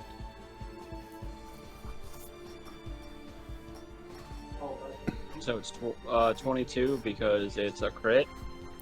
Well, just double It's not 22. So roll an additional 2d4.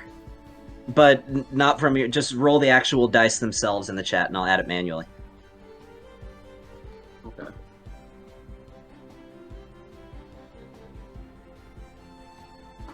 So an additional 4 damage. And then Crimson Right.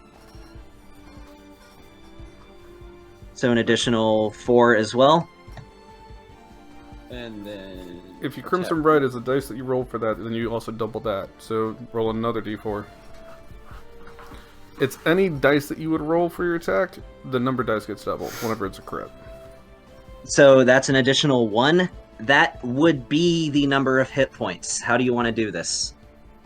Oh, I'm literally just going to pitchfork stab her and straight up, and then throw her over. Like, just pick her up and throw her over my shoulder, and I'm going to keep going. Throw her over your shoulder? Yep. As you do this, and this adept is just gasping for air as it's impaled with these spikes coming out the other side, blood leaking all over the ground. Before you throw her over your shoulder, rip some more flesh as you do so, as the adept is now bleeding a pool of blood. Behind you, next to the performer. Let's see, 5, 10, 15.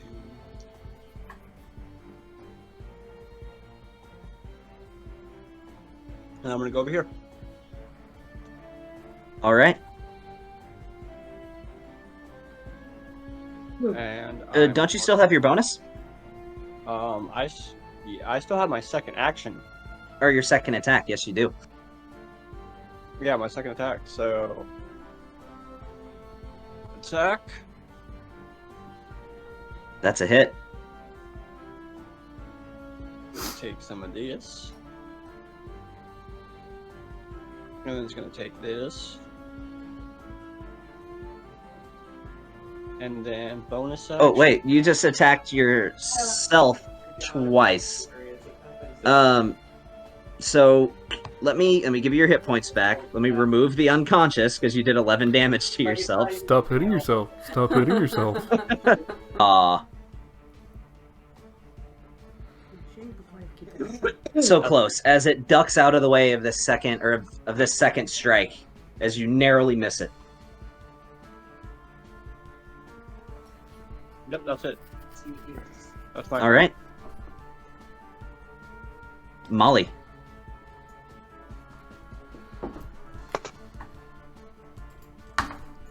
Okie dokie. Plus this thing that's alive that you can hit with this thing down here. I know, he's decided to.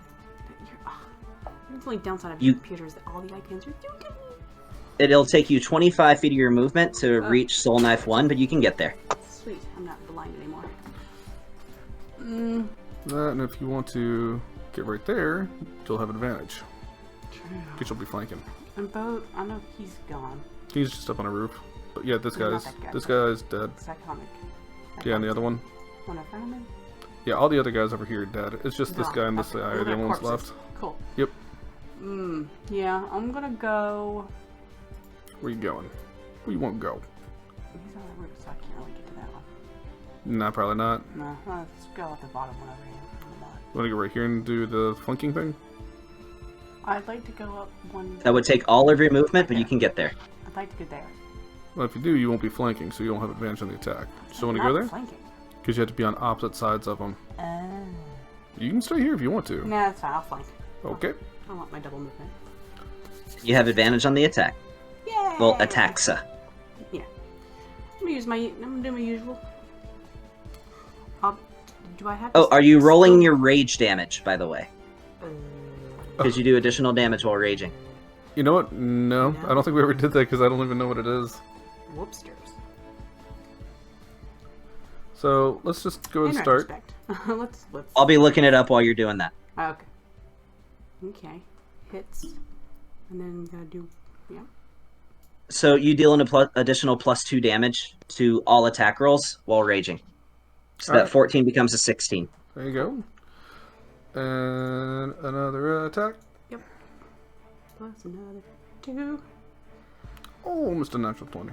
So close. Plus 2. Okay. Hey, you got him. Hey, there you go. Killed him. How do you want to do this? My final blow, I leave it in his chest. Just gonna leave your weapon behind? Well, no, I'm just gonna I'm gonna let it linger. Ah, okay. Just gonna lean into it a little bit. It looks you square in the eyes, and as you see the red glow of its eyes flicker out, it says, "All hail, Kaleem!" before it falls forward on the ground.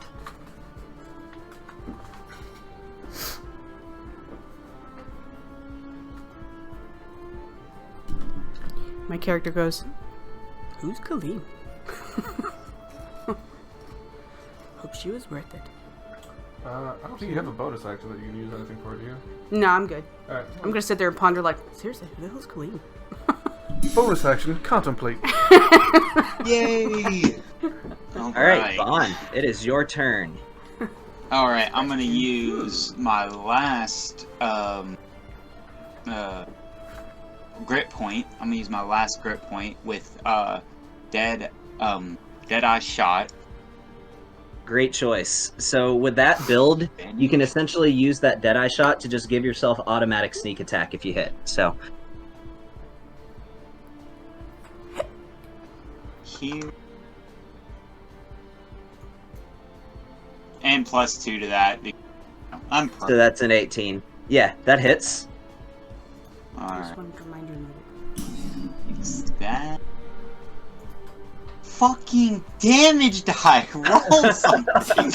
That was still enough, though. How do you want to do Oh. this? Oh. I didn't even have to do my sneak attack? You literally matched. Do your sneak attack if you want to, but you literally Okay. matched the hit Yeah, points. So I want to shoot him right through, since it's Deadeye, I want to shoot him right through the skull, through the eye. Just boom. Direct, just right through him. As he falls back, it hits the ground. So it's starting to throw a knife, it looks like, in the direction of Raven. And right when the knife is about to leave its hand, Raven, you see this and you think, oh fuck, as you see this knife about to be flying towards you, when you hear this loud echo of a rifle, as you just see a shoot, hits it right in the eye, blood sprays out of the back of its head, and it falls forward off the building, collapsing on the ground. That's why you're my first mate. Thanks, buddy. And I just give him a kind of like a little bit of a salute and just boom. Yeah, her. Yeah. Oh, you are out of combat.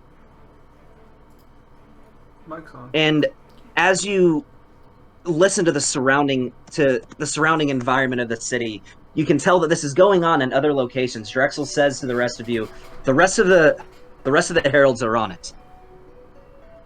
We should help the wounded.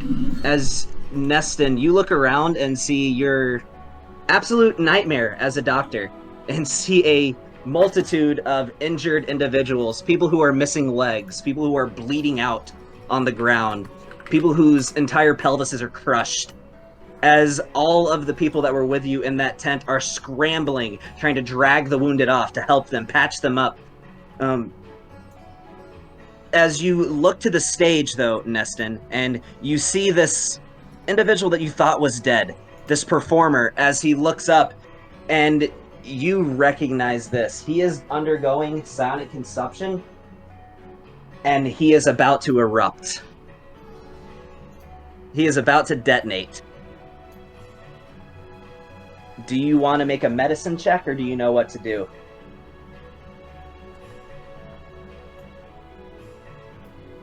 Tony? Tony, if you're talking, I can't hear you.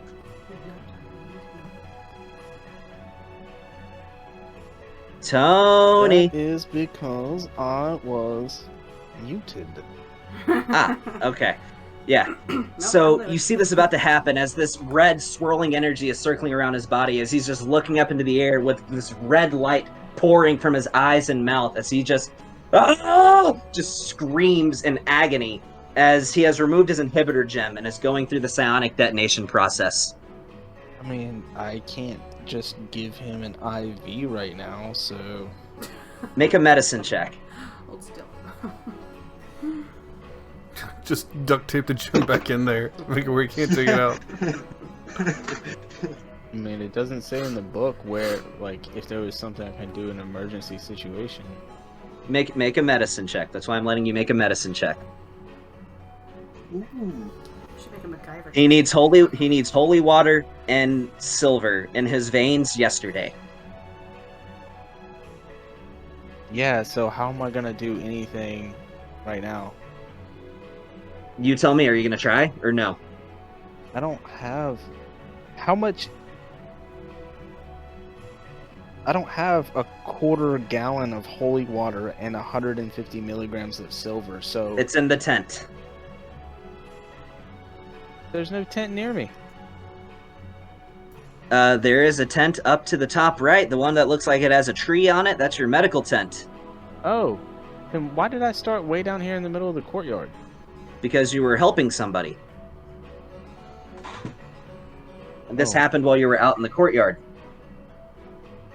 Okay, so how do I administer this stuff to him? Do I have syringes that have, like, that's a really big syringe to have a quarter gallon of water.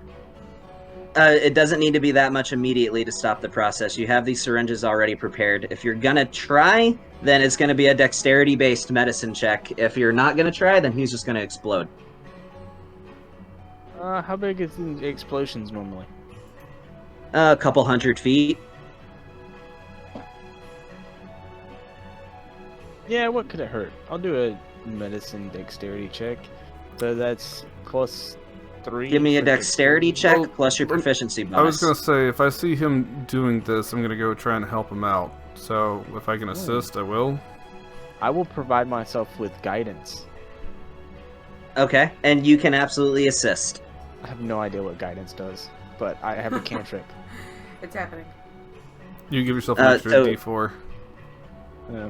Yeah, it's like the opposite of Mind Sliver, basically. Do I see this going on? Like, do I see this? You do, guy? and you Do I all notice are it? beginning to get a pounding headache. Yeah, I run. I don't give a fuck. I'm out. said I dex-based literally gotta go medicine over to check? Raven and be like, we gotta go.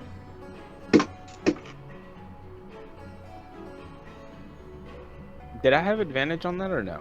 Yeah, because You had advantage, yes. Oh, well. Oh, Oh, that's a nat 20. let me turn that back to wisdom. Yeah. So, with this, you Oh, get wait, you hold get on. the syringe. What's up? Oh, that's 27.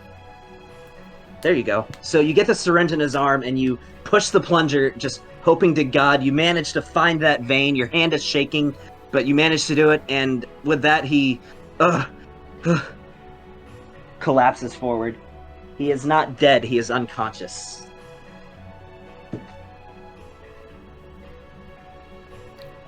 Quite the shindig you invited me to, man. I have to say, this is the worst birthday I've ever had. I walk up to this thing passed out and said, I look at Raven, I'm like, we need to torture it for information. No. Yes, we No torture. torture. Silly option. This thing's It's the only barely option. alive and torture unstable. It dog. almost just exploded. Look, I said, and once it wakes up, torture. I start screaming for the guards. Fun. I got this. Fun. The guards On. do not respond. You imagine they have their hands kind of full in the rest of the city. I need you to go check on Flora. Will you go do that while I help them deal with this? Please, just go deal with Flora. She'll check on Probably who? flipping out. Go deal with Flora. She's probably flipping her shit. You go deal with her. I will let the adults talk. Thank you. Drexel looks at you, Raven, and he says, Raven, if you have it here, I will assist the rest of the heralds. Yeah, go. He gives you a casual salute, a smile across his face. You know, you guys work well together. You Before owe me he flaps his spectral cartons. wings. What'd you say? I said you owe me 6 cartons of cigarettes, by the way. Yeah. As he flaps his wings and takes off. And then Arrogantly collapses smoking a halfway cigarette. later because those wings only last for a minute. He still has some time. He gets out of eyesight.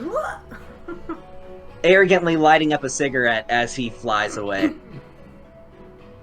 So, not to intrude, but my name is Raven. How may I help in any way I can?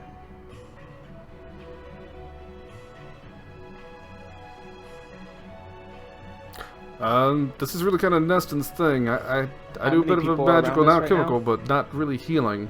Neston? How many people are around us right now? A couple dozen people who are either dying or dead. As you see, Gwendolyn, which is a human that you're familiar with, she is visibly rattled. Neston, help!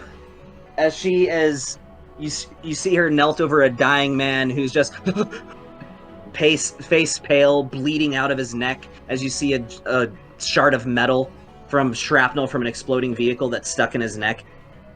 Okay, I will run over and grab her by the face. And I will say softly to her, if they are dead, leave them be. We must seek the ones that are hurt, not the ones that are dead. And I will jump over this man and go to somebody who is not about to literally bleed out and die. You see a man who's clutching his side, but he's still with it from what you can tell. Yeah, I'll start administering. So, man, this is gonna take longer than a minute, and most of my auras are 1 minute long. We can do brevity for anything that's possible to do it with. I mean, I have stuff like aura vitality, which means like people just randomly start generating 2d6 hit points. But I don't. You are surrounded by people who are injured. Yeah, I'll just do Aura of Vitality. So every 6 seconds, it's a different person getting healed. So Okay. that's 10 different people get 2d6, and I'll just 10 random fucks get 4 hit points in 1 minute. Okay. So over about the next minute, everybody's scrambling like chickens with their heads cut off, trying to gather these people up. All the medical tents are full. They've kicked people out of their vendor tents. People are literally laying on tables. But you seem to have stabilized a bulk of these people. After probably another half hour, Drexel comes back. We seem to have it under control in the rest of the city. Do you know anything about who the perpetrator might be? This is why torture. We get information. Torture. We need information. No, Torture. Torture is against the law. We will not be torturing people. Do you want information? Do you want information? No, I don't want information. That one guy. Fun. Listen. You say torture one more time. I'm going to drag Molly, you down in the boat. what is it, Molly? Yeah, let's let everybody go, guys. I was like, hello. That's Molly saying hello. Yes. Kelly, whatever you were saying. That one guy that I was smushing, it said, all hail Kaleem, whoever that is. I don't know who that person is, though. Well, I hope she was worth it. I don't know any. Or he? I mean, the name doesn't ring a bell to me. Well, I also heard that guy at the beginning said something about, I'm in your power or something to the Mind Walker? Those might have something to do with it. The man appeared to be possessed by something, of course. You know what? Something almost hit me. Oh, yes, it was a truck. Now, I'm going to help out with the wounded, and I'm going to try and enjoy the rest of my 112th birthday. And Ness's like, I'm gonna play it on my strings right now and just leave. Please forgive me. Sit there I need a minute of my time. Song Rest. Yes. Yes, please do. So, to the rest of you that weren't aware, my name is Drexel Belrook. I'm sure you've heard of me. Hey, Gavin. Hold on. What's up? Yep, Kit wanted to say something. Oh, go ahead. Play Song of Rest while everyone's doing their thing, just to kind of like ease the mood as I'm shaking from nerves and what the hell just happened. So, over the next short period of time, some guards begin to return to the square. They begin cleaning up the damage, trying to haul the wrecked vehicles, the wrecked flaming vehicles that are present. Luckily, even though all of your vehicles were parked there, to your astonishment, your car and your motorcycle are undamaged. Yeah. Wow. So, quick thing about Song of Rest. It's pretty good. Gives everybody 1d6 hit points during their short rest, but you have to spend a hit dice in order to gain that extra bonus. So you have to spend at least 1 hit dice to gain the bonus from Song of Rest. And you have to take a short rest. By the way, Gavin, I'm gonna explain that to Kit real quick. A short rest, if you look at your main part of your character sheet, down at the bottom, see where it says HD? Mm-hmm. That is your hit dice. Whenever you take a short rest, you can use half of that number, so you can use up to 3 to restore hit points anytime you take a short rest. You can use up to 3 of those, but for every dice roll you get, you recover that number of hit points. You have 5 d8s, so you can use up to 3 to recover hit points if you need to. Only if you need to, we don't have to use it. Brandon, we can barely. He's talking to her. Oh. By the way, while this is all going on, I am looting. I'm looting the enemy dead bodies. I'm not looting. So, off of the adept, you definitely find that this adept was carrying a revolver. You see the revolver, it's of a 4F make, which is another brand of firearms. But all in all, it's just a standard revolver, but you can take it if you want. Yeah, I'll take it. Yeah. Okay. You have a second revolver now. If you just put a number 2 next to revolver in your inventory. And I also, with the wrecked cars, I salvage any parts I can. Give me a tinkering check. That is a dexterity check, not a saving throw. Nice. Will it be under skills? No. It'll be on the main part of your character sheet under dexterity. If you'll drag that into the chat box. I want to ask him. So it'll be not a save ability, right? Ability check.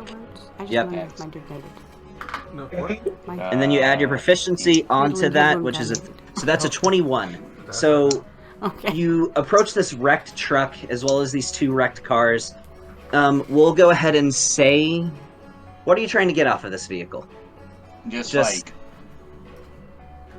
parts that I can see that'll be useful for. Yeah, the motor Right. went out in my side driver door, and I need to get that drop window motor out. And also, the water pump's been kind of wobbly. Need to grab one of them too. Just go ahead and add 6 stacks into your inventory of spare vehicle parts. We'll just say they weigh 2 pounds apiece. 2 pounds apiece, so 6 of.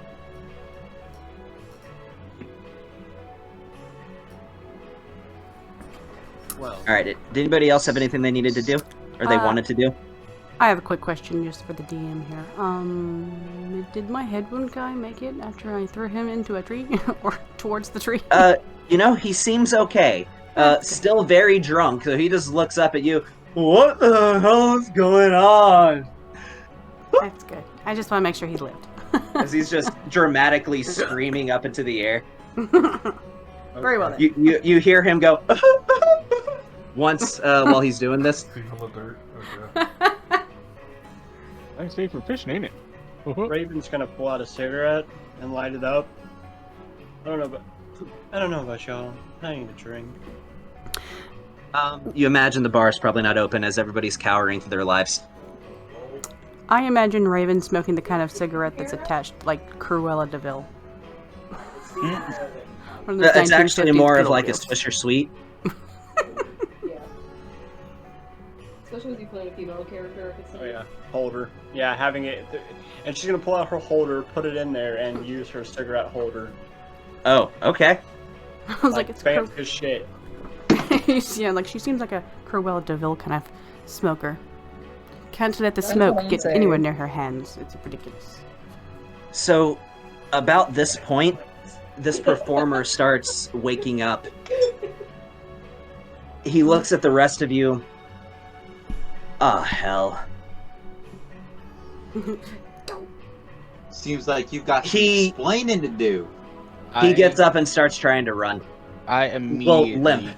I immediately run over and put my hands on, or like, grab onto Molly's shoulder, Oh my god. and I just whisper, "Restrain him, please, Molly." Okay. And I will give her a 1d8 to her initiative roll Oh. with my Twilight feature. I attempt to pull out my revolver and shoot him in the ankle. Oh no, she has. He's running away. He's she running has away. advantage. He's He has made away. it to. He has made it to here as he limps away 15 feet.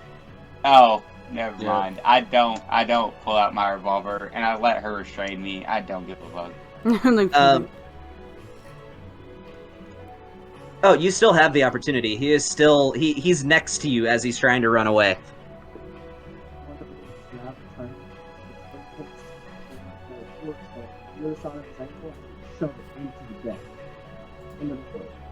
Again, stage. literally Alright, pinning him just to the wood.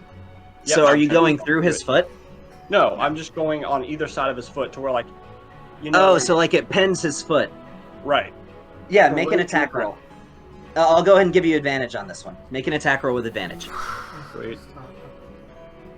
Oh yeah, Molly, you have advantage on your next initiative roll, by the way, with my vigilant blessing. That's 11. I will give him big hug. You know, I'm not going to go off of his AC. Well, just for the sake of brevity, yeah, you got him. He tries to take another step, and his foot is just, it won't budge. I wanted to move right now. You're in quite distress. So you're gonna stay here, and we're gonna have a conversation. Because I swear, if you don't start answering my questions, I'm going to snap your ankle off. Torture, I'm not in the mood for this. Shut up. I'm not in the mood for this. So, you're gonna tell me who sent you. You're gonna tell me what's going on, or I myself will rip you in half. Or I might just feed you to the giant one back there. Make an intimidation check.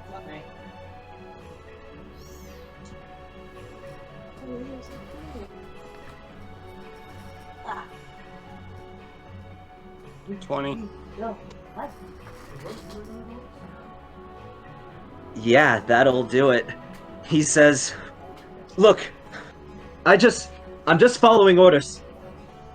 He stutters out. "We've dealt with your prejudice enough. We are the superior race. You should be the ones bowing before us, not the other way around."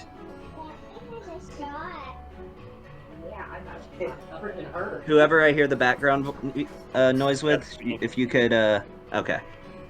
Sorry. Just mute yourself when you're not talking. So, you believe you're the superior race, which is... We are the next stage of evolution! It's in the house. No, listen. It's what's up in the attic caught in a glue trap. That is what... See, this is the problem. This is what... You wanted to... praise the 7 deadly sins, but I know very well that... the great engine of gluttony did not want this. He wanted peace and wanted y'all to feel... And I believe he did so.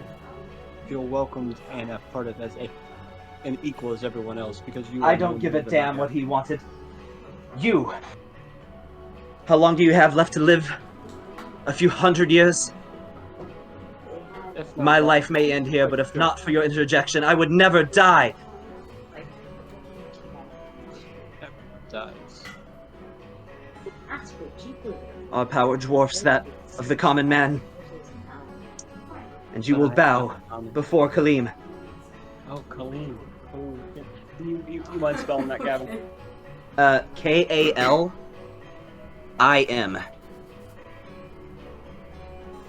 Kaleem. So who is this Kaleem you speak of? Who will bring about the dawn of a new age. The rise of our race. A world ruled by Nearmizers. And the rest of you will bow. The rest of you will cower before our might. And you will know your place. Good job. Right. Good job, Smile. You did good. Yeah. Well, that's not gonna happen today. Not with you, anyways. Yeah? Drexel's starting to move over behind him. I'm sorry, but,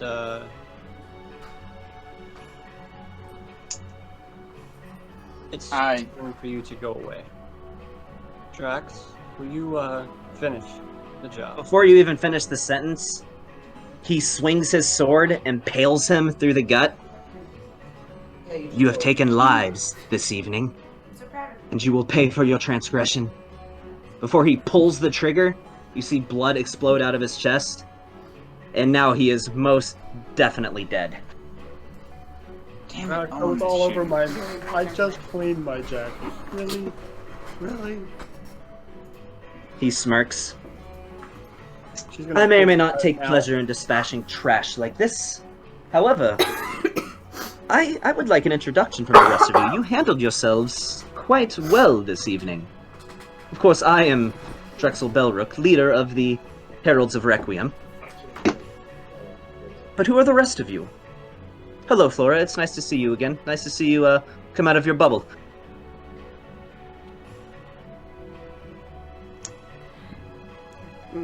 Sorry, I spaced out for a second, guys. That was like the irony. Loved it.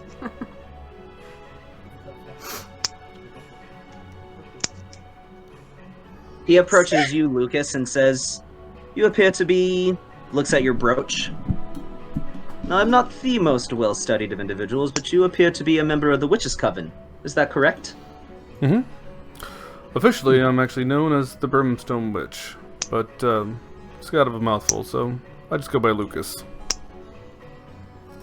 It's a pleasure to make your acquaintance. Hey, hi, Nikolai. Can you quit clipping your nails on the mic? sorry. I'm not. I was clicking a pen. My apologies. They called me the accursed gun slasher. At least that was the title that was granted to me during the Clash of the Paragons. But I'm quite impressed by the lot of you, and you, Doctor. I've heard of a. Yeah, he's gone. Oh, he completely left? Oh yeah, he dipped out. He's in his tent. Where he was just there. But the rest of you handled yourselves quite well. You know, the Heroes Guild is always looking for additional entries. They're always looking for additional adventuring parties to register and perform tasks, to take contracts from throughout the world, and indeed the need for adventurers is greater than it has ever been. I mean, I think mean to be rude, a lot but of you might be onto something. Oh, speak your mind, Witch. is that a lucrative business or give access? I have my own things that I need to attend to.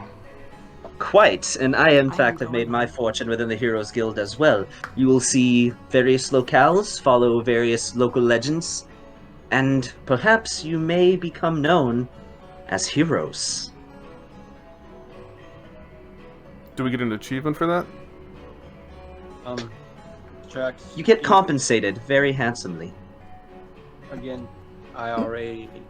you know that I don't do the hero thing. Heroes Guild is just a name. It is just a clever gimmick. You said this more than times to me than not. Again, I do not do the heroic thing. Then might I mention you are handsomely compensated for your efforts. You think I did this just because I wanted to help people? Of course, there's always that benefit, but I wanted to be known. I wanted to spread my legacy. This is the best way to do it. This is the best way for your very name to strike fear in the hearts of your foes. Become a hero. And might I mention that you will find yourself handsomely compensated to travel the world, see various places, to do what you already do. Just fulfill a few tasks along the way. First off, I barely trust the ones that I run with now. What makes you think I want to put 3 other strangers on my boat? Oh, you are not strangers. You have shed blood with one another. Take the evening. Get to know each other. I'm sure this is King's Crest. A scuffle like this is but a mere inconvenience. The taverns will be open momentarily, I'm sure. Take the evening. Get to know one another. I sense greatness within you, and I am rarely wrong with my predictions. Though I'm sure you would disagree, Raven.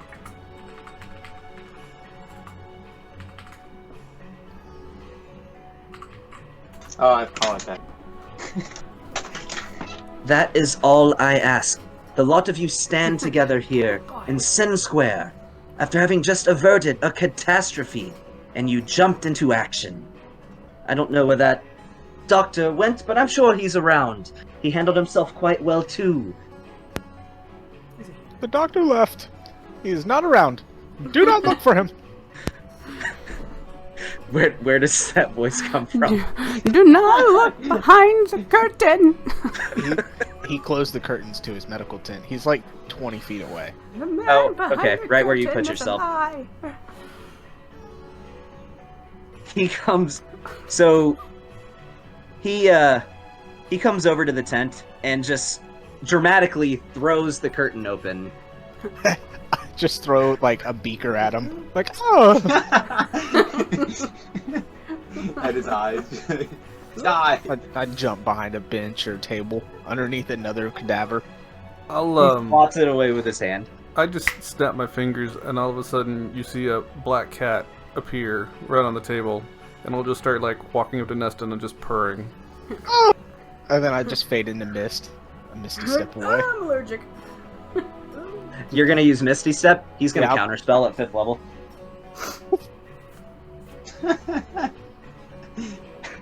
Okay.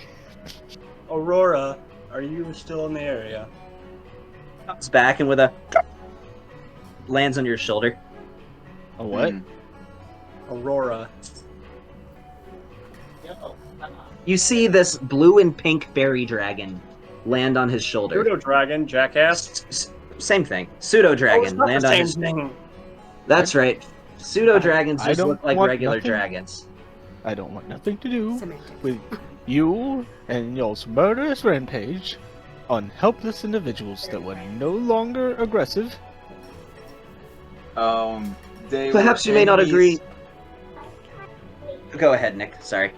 They were enemies to begin with. I'm not having to deal with that again. But they And were. who knows? They might have came back for another attack. Then I'm we not let the allowing authorities deal with it? that. No, killing them's just way funner. Neston, People are surely you know. insane. Surely you know that we are hired within the full capacity of the law. By the way, Raven, another benefit to being an adventurer. You can get away with a little more, he says with an almost ominous tone. Benefit? You benefit from crime? I look at him. I was like, I could get anything if I really tried. As an adventurer, you remove dangerous obstacles from the world. I see potential in you, Doctor.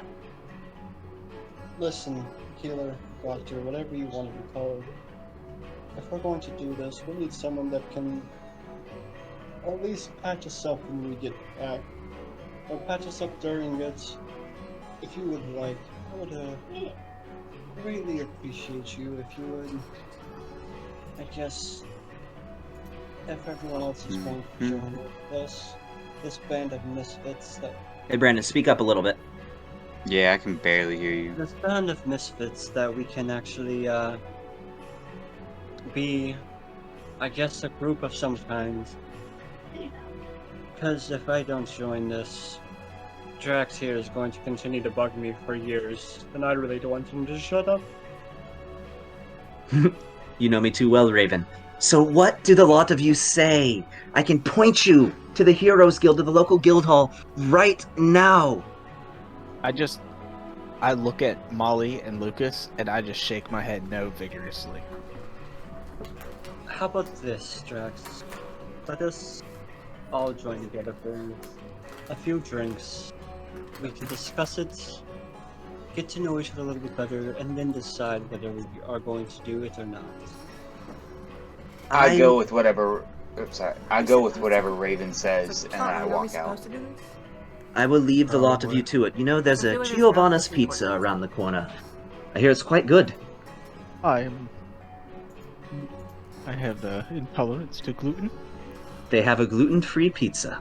Well, at the very least, can we go somewhere to at least try and celebrate Neston's birthday? And I'll scoop up my cat, and I'll go sit on the bench and play with my cat while everybody else is figuring out what we're doing. So, what are you guys doing? I walked off. Neston, is it? How can we make your birthday better? What would you like to do? Neston is just my first name. My name, if we are exchanging the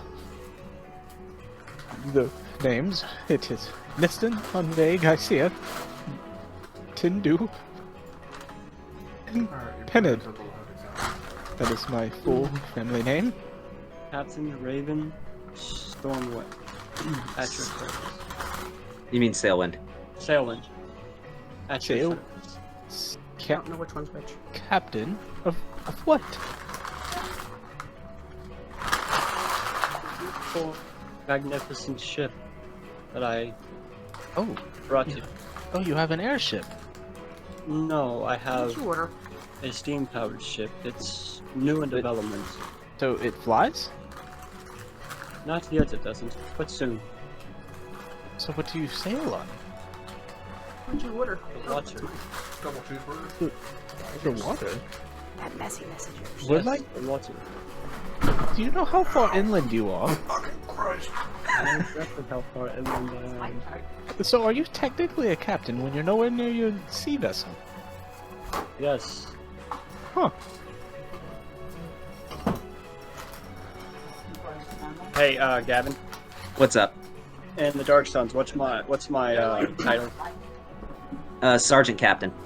Sergeant. Your rank is Sergeant, your role is Captain. Yes, and I'm also with Wait, the Dark Suns. hold on. So, are you your job? Like your rank is sergeant, but your role is captain. So then you're an acting captain. No, I captain my own ship. I'm a sergeant for the Dark Suns. It exploded? How can you be a sergeant and a captain if you're not a captain, but a sergeant with your own ship? Because I captain my own ship. So are you a sergeant of the ship? No, I'm a sergeant of the Dark Suns. I don't know about you, but I I'm would the love captain of the ship. So does the Dark Suns own your ship? No, I do. So then why would you be a sergeant? Because I have to have a rank within the Dark Suns. So I am a sergeant in their They ranks. don't know anything about military, Tony. So if a captain in the Dark Suns got onto your ship, wouldn't they outrank you? Yes, if it was a Dark Suns matter, but if it is not a Dark Suns matter, then they have no right on my ship. Semantics. Well, Lucas, Molly, if y'all wouldn't mind, I'm going to leave here, and I'm going to go and find a strong drink. I will. Never mind, I would like to accompany y'all. No, that's fine. There's no need. I'll whisper to Lucas. I have plenty of cake back at the temple. I was hoping to share it with you, but it is 2 layers. I guess we can give an entire layer to Molly. I don't eat much. You had me at cake. No, don't say it too loud. I would like to celebrate with you, if that is okay. If is there other medical helpers running around still? Is it still chaos? Or do we kinda It's not. stabilize? It's sort of you stabilize. It's calmed down. There's definitely some dead, but most people were spared thanks to some abrupt intervention.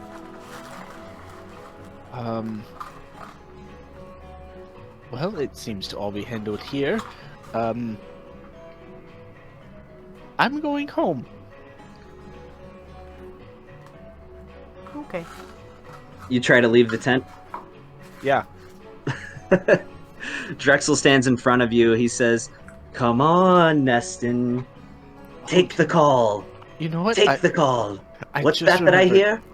Oh, I forgot my bag. Hold on 1 second, and I run to the back of the tent, go behind the desk, and try to crawl out from underneath the side of the tent. Make a stealth check. So you know, I get advantage on stealth checks. 22. Do a perception check. Yeah, go for it.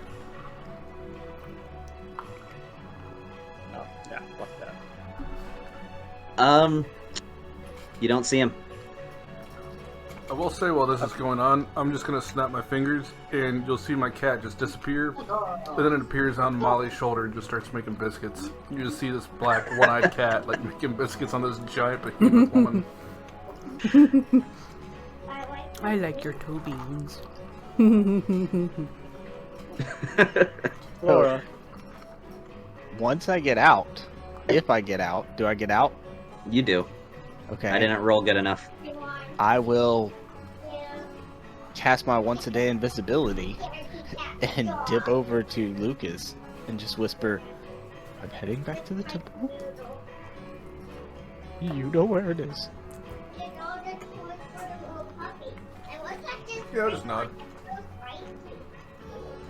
Hey, pause or mute yourself, Brandon.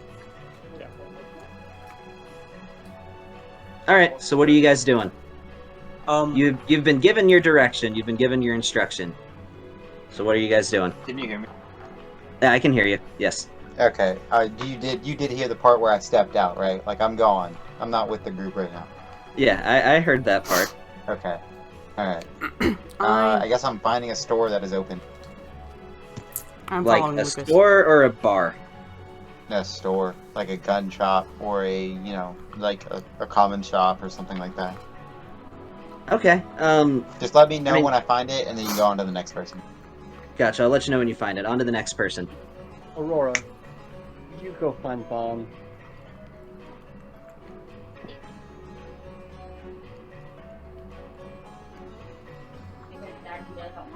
And she is going to send her pseudo dragon to go find Bon.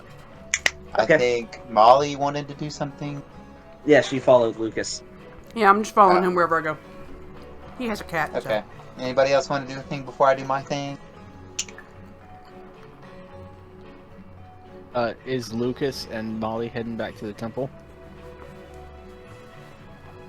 That's what you guys said, right? I'm following you, so you're gonna have to speak at this point. Well, I had a mouthful of food. Oh. Yeah, You're already eating Sure. cake? And then you're gonna go eat more cake? no. Me and Molly would just start walking towards the temple. I'll just be like, oh, I think he likes you. That's Mr. Pibbles, by the way. Pibble. I think it's hilarious. His name is Mr. Pibbles. Alright, so what were you doing, Bon? I checked for thieves' camp. You check for thieves' cant? So you're just gonna walk into a shop and start speaking thieves' cant? No, like I checked for symbols and shit. He said he's gonna Oh, go side okay. quest. So you're trying to look for, like, any local thieves or anything like that? I guess. Yeah. Okay. Roll an investigation check.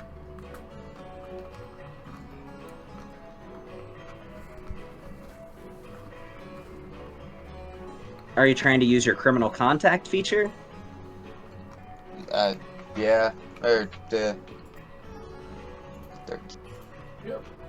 Right out the gate first session, It's we're like- going to start splitting up and doing individual things.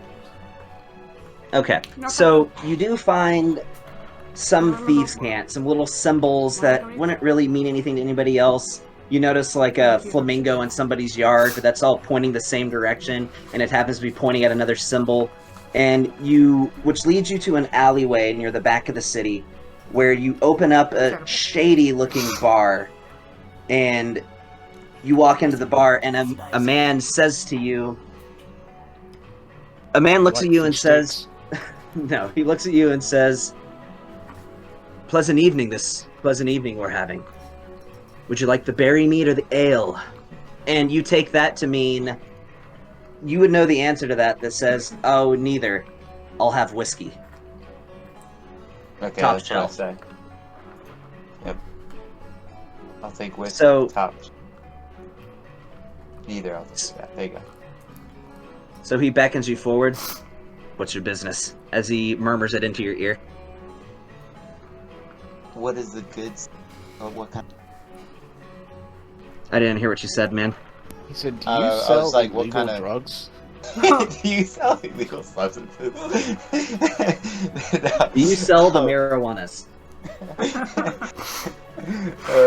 Reference from session 1 or skipping one. Oh yeah, I just looked at him and so what kind of goods are you selling? Poisons. Mm. We have some sooth salts in the back. May I see the poison? Basic poison. Drow poison. Okay. How much are you selling it for? I will tell you when Fantasy Ground stops lagging. I don't know why it keeps doing this.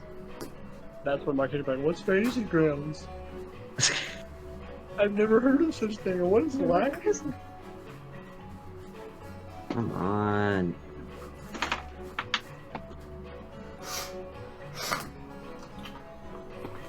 There it is.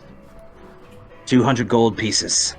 The movement should actually be 40 feet. Say what? Not a gold less. Oh. Sounds good enough. Gold. Huh, I don't think it changes anything. Not for what Good enough. Mm. For the future. I think could go for a gold less. What do you? Pretty Make a sure. persuasion check. Okay, yeah, I'll let you go next.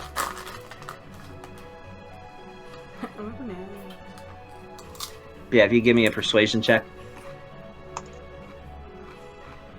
Ooh, 22! I suppose for someone as knowledgeable as yourself, I can give a slight discount. 150 gold pieces. That's a deal. Alright, I'll drag it into the inventory, put it in your inventory. Or drag it into the chat, put it in your inventory. You got 1 drow poison. I'm gonna buy more of these. Alright, so Flora, what you got? Start coming So, in. I just want to go to town square and start playing my song to find the other brothers. Oh, you're gonna do the Ballad of the Grinning Fool.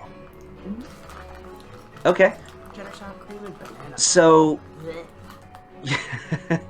oddly enough, you play the Ballad of the Grinning Fool, this nonsensical song where the words don't really mean much to the rest of you. An individual approaches you, puts a hand on your shoulder, and leads you off to literally the exact same tavern where you find Bon. You brought a frog in my hand. What the hell? What? Okay. Run away. What the hell are you doing here? Don't worry about it, guy. That I don't know. No, you know Bond. I know You know me. I'm going to roll a stealth check and I'm going to follow. We literally travel on the same boat together. You know me. Alright, yeah, I make a wasn't stealth check. here for the first hour because I was working. Yeah, I'm just letting you know. Like, Okay. I'm pretty sure Brandon's talked to you about this. You know Bond.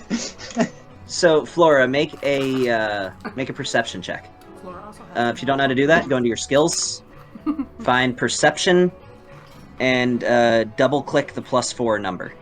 Is he hiding from me? No.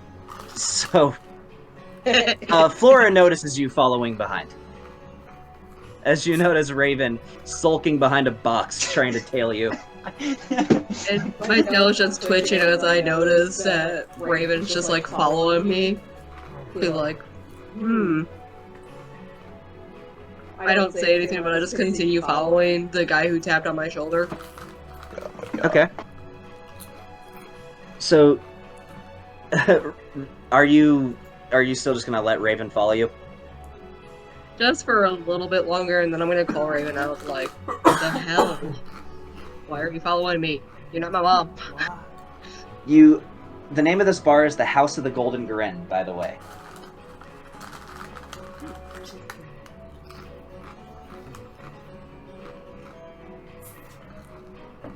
Raven? Raven, don't worry about this. He's over that way. I pointed in a random direction. You catch the last bit of him buying a vial of poison, and you see him pocket it.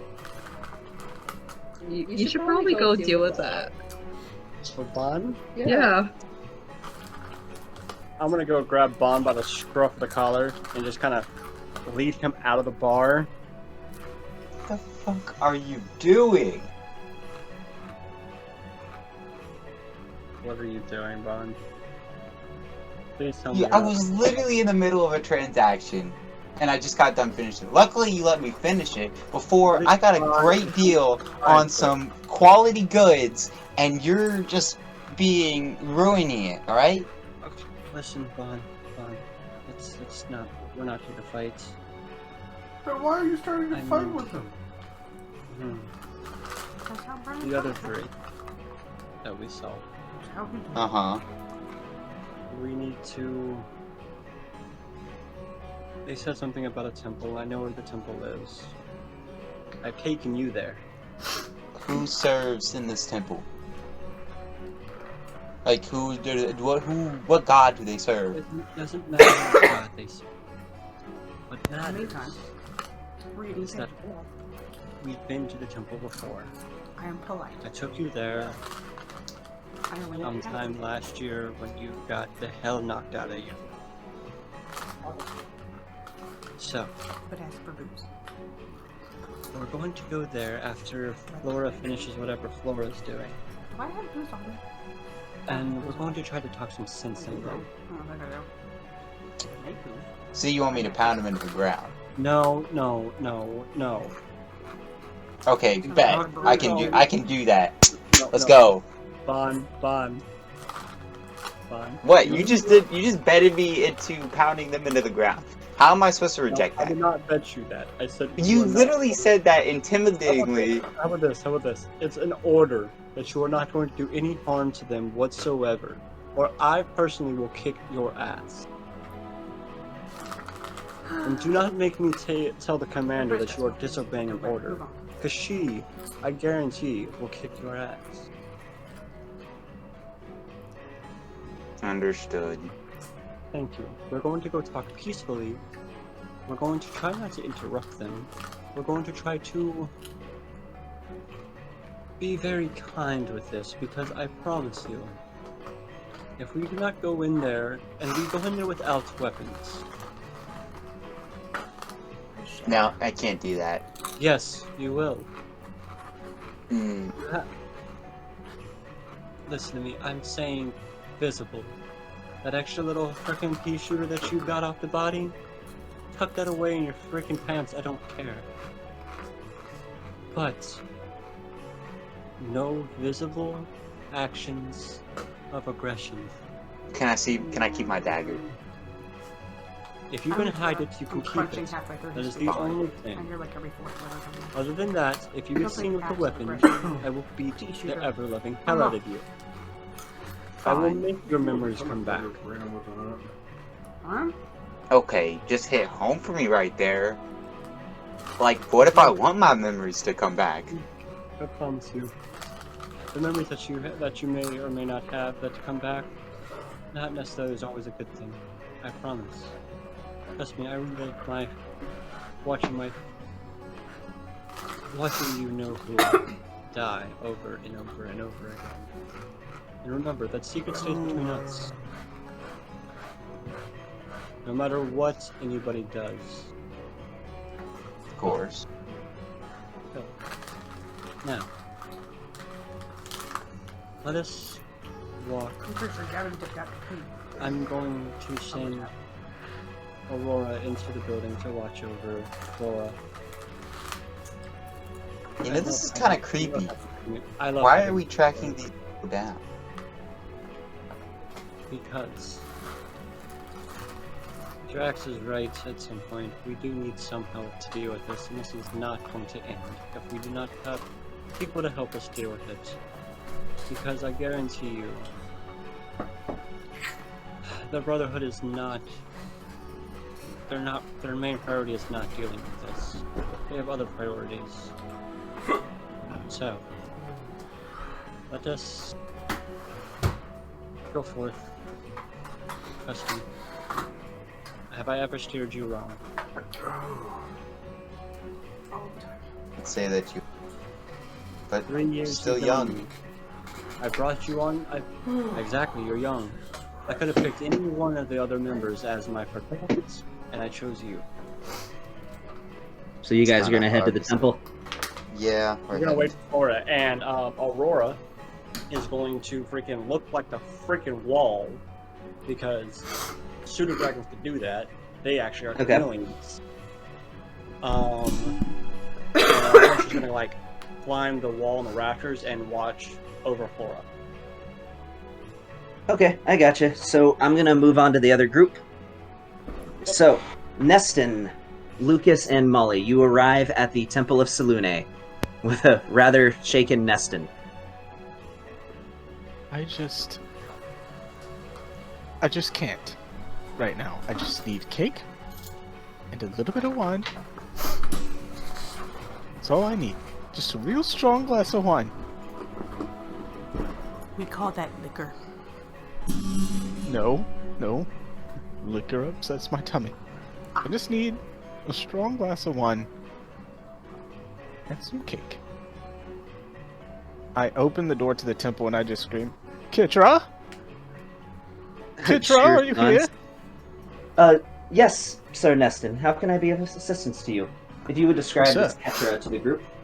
Ketra is she is the priestess of the temple. So she has like a very ornate priestess robes. She's a very young wood elf. Brown hair, like almond eyes. Just very elegant, soft. Okay. Ketra, there was a calamity at the fair. Oh, I At the heard. celebrations. Yes. I believe you Why do handled you keep yourself calling quite well. me sir? It's just a formality. It's just, I respect you so much. I don't need your condensation. I need a strong glass of wine. Of course, Neston. Come here, relax, have a seat, take a load off. I can tell you're quite shaken. I am stressed. It is not good for my blood pressure. And these other fellows, heroes they wanted to call themselves, they asked us to join the Heroes Guild. I cannot. I just cannot. And I will pour myself into a wine glass, but it looks like it's just like an ounce, just like one little shot of wine, and I just take the littlest sip and just, oh, that hits the spot. Oh, that's good. Introduce me to your companions, Neston. Well, you know, Lucas, this is Molly, the big lady. I'm sorry, I apologize for calling you the big lady, Molly. I am big. Yes, you are, darling. Oh, would you care for some wine? And I'll pass over the bottle to her. Okay. Just a little bit goes a long way. You take a sip, it basically tastes like barefoot. It's cheap, weak wine.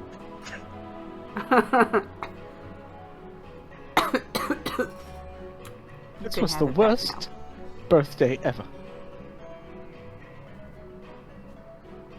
We wore a hat. I had a truck thrown at me. I casted a spell that hurt someone. I think. I don't know. It didn't matter because the other hero gentleman decided to shove a sword through him after he was already beaten and wounded and submitted. They murdered him. Ketra, can you believe that? Heroes murdering people in the streets. I'm just gonna wave my hand and fix them up and cast prestidigitation to make them all cleaned up. Oh, thank you. He says, of course heroes can be questionable, but some true heroes do exist. Now, forgive me for speaking out of turn, Neston. I am your friend. But you've been here for quite a long time. Weren't you supposed to be wandering? As part of your pilgrimage, you've become comfortable. Well, I understand. wander? It's nice here. I write. I have my own little bedroom. Not much, but we have things here. I help people. Why would I leave? This is home. I understand change scares you, Neston, but your talents are wasted here. You're capable of so much more. Wasted? Lucas, have I not helped you in the past? I've got no complaints. I mean, did I not help Molly? I help people. I'm not wasted. You are more than just a Dr. Neston. You are a disciple of Selune, as among other gods. Hello and glory and blessed be the trio. Yes. You don't believe things happen for a reason? The fact that you were there, at that square, right at that moment, called to action. You said you attacked. Why did you do it? You casted a spell. You don't know whether it hit or not, but you tried. Why did you feel called to that action, Neston? This is a sign. This is what you are meant to do. They were committing grievous sins against the humanity. I figured what Pelor would do in his shining era of time, and he would smite them down. So I called down upon a smite from the great Lord Pelor and his blinding sun. Oh, you should have seen it, Ketra. It was a blinding white light. Lucas, talk some sense into him.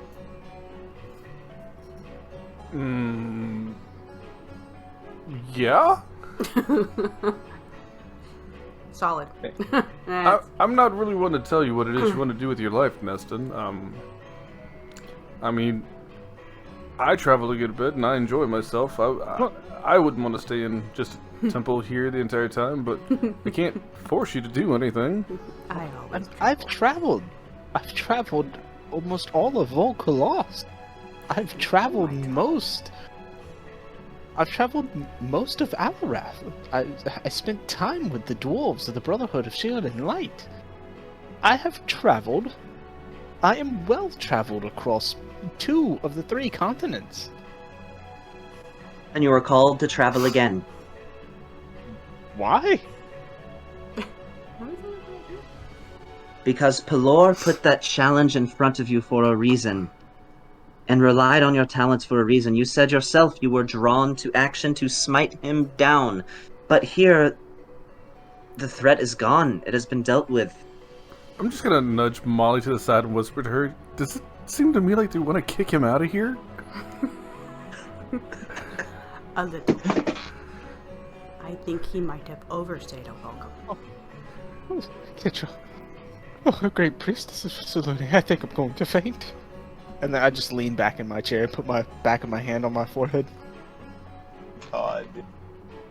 So Right when you do that, funny, as soon then as he's you a put the Southern back of male. your head on your forehead, and you sort of look up, you hear a thrumming sound, and you see Drexel Belric standing over you again as he just literally teleported in. So what do you say? Have you had time to think?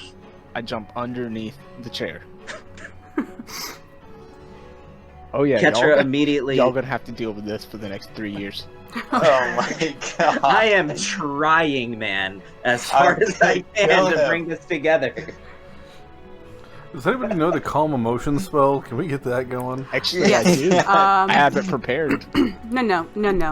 Molly's got this. Ooh. She.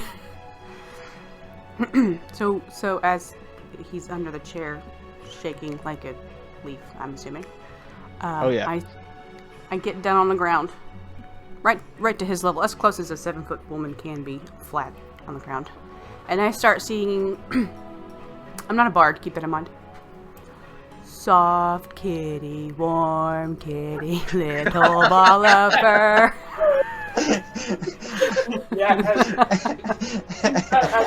And I stroke You gotta his pet hand. him. You have to pet him on the head. You gotta pet him on the head. You gotta, like, caress his head. Drexel joins in and harmonizes with you and goes, happy kitty, sleepy kitty, purr, purr, purr. Stop it! As the cat starts making biscuits on your leg.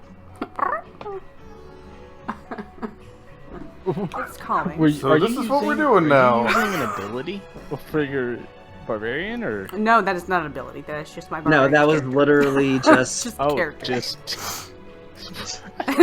That's not a spell slot. That is just Molly. That is awesome. I love that. It's great. Works for Sheldon. That song has to go on for the next 3 years. Fight, just some monster, and Molly just walks up going, "So, kitty, warm kitty." That's what I do in panic attacks.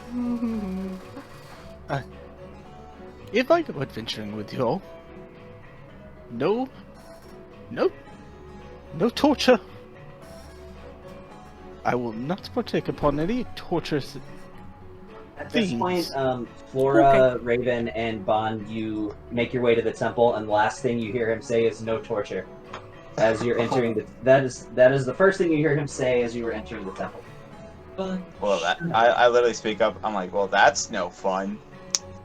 Oh, I'm gonna smack Bond in the back of the head. not helping. What the fuck do you think you're doing? Of course.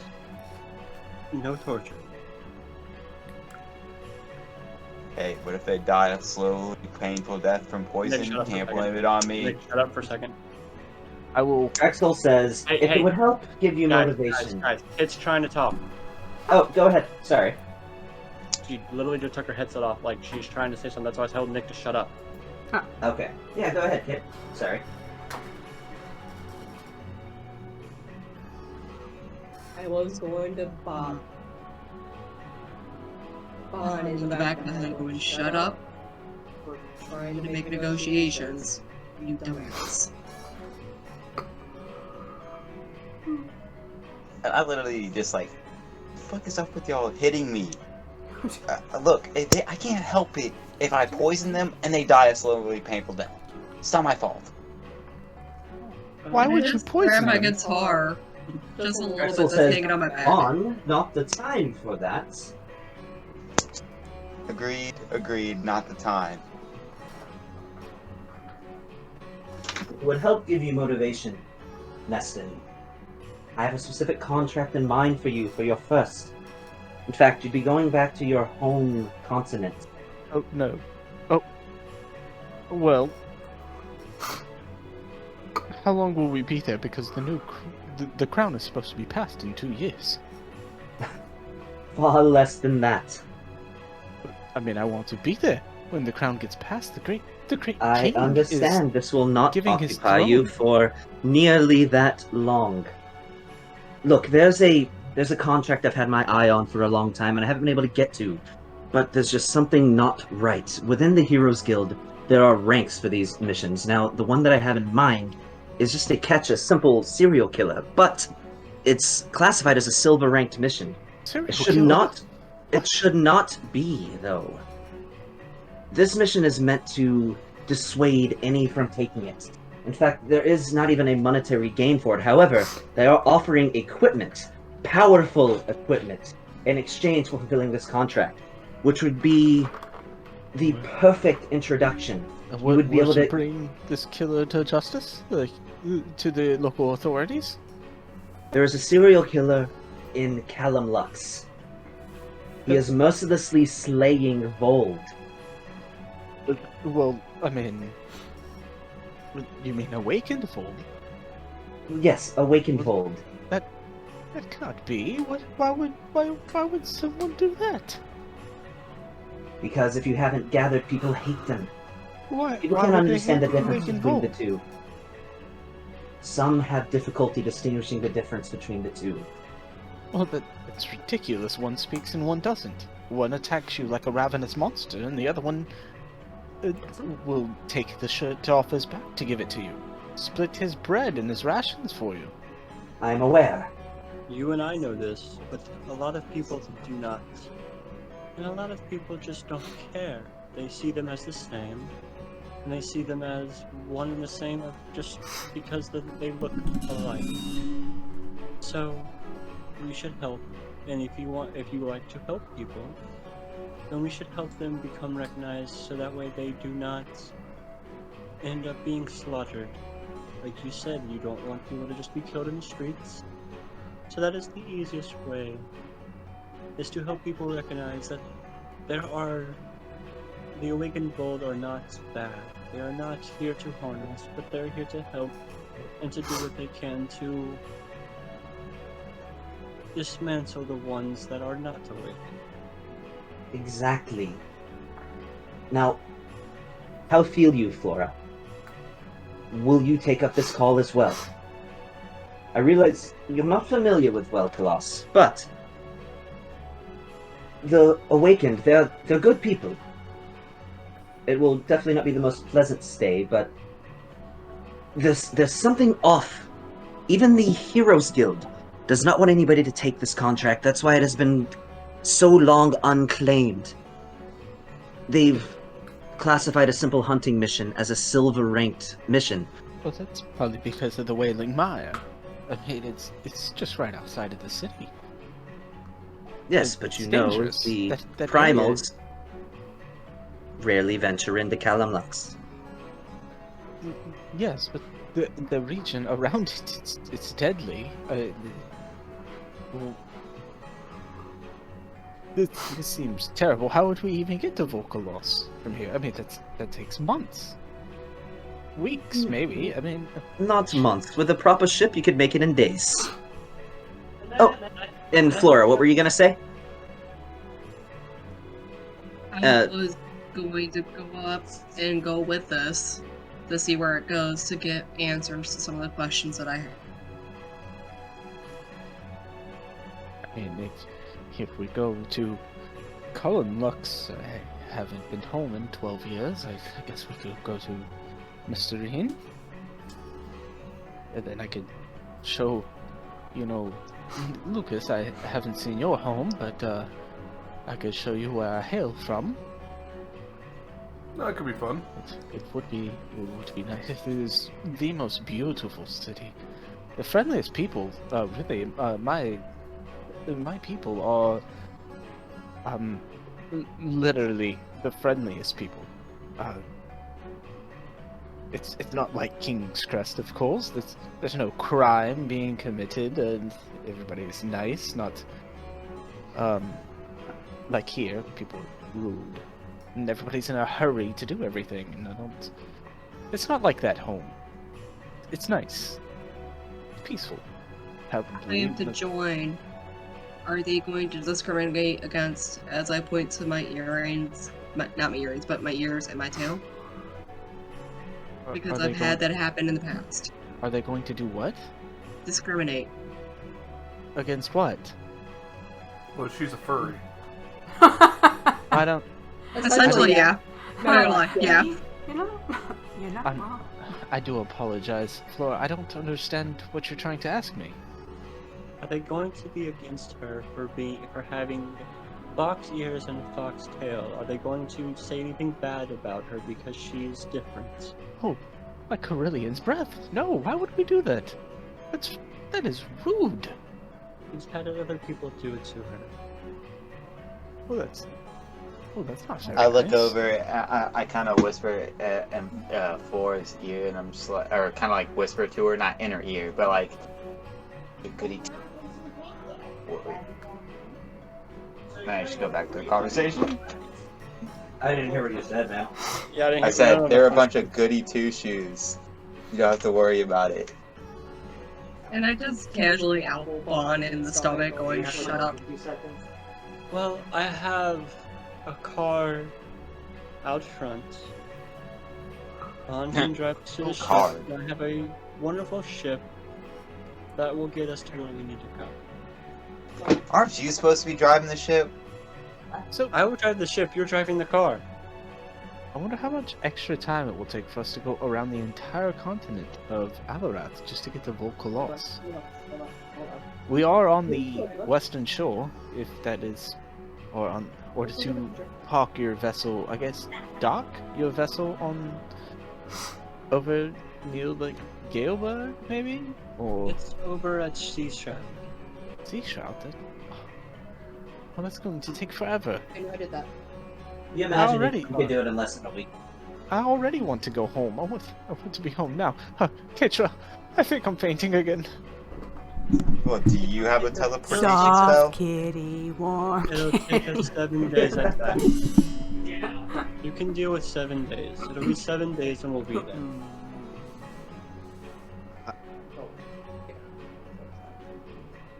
I need to pack. Of course. So, you're on board, Drexel says. You sound like pretty far away from your mic, man. That's because I was eating. He says, so you're on board. Maybe. I will see what the guild has to offer. I'm willing to hear their proposal. Splendid. So, make your way to the Heroes Guild and tell them that you've been given authorization for a silver-ranked mission. Under normal circumstances, you would be restricted to bronze as new members. However, with my rank, I'm able to recommend people for promotion contracts. This would give you a start in the guild as silver-ranked adventurers right from the get-go. Everything that makes this mission unappealing to other adventurers makes it perfect for you. For all of you.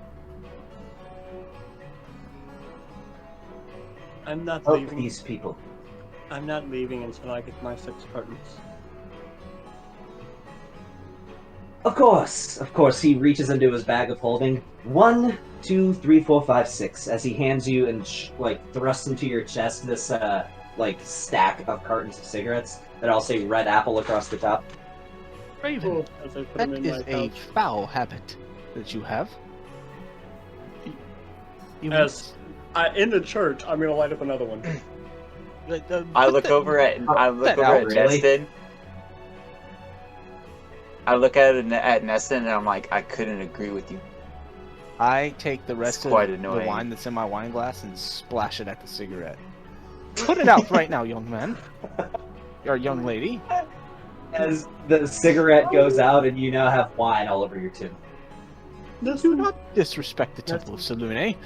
But you, I called will me get young. very Do you angry. understand how old I am? You are younger than me. How old are you? 112. As of today, it is my birthday.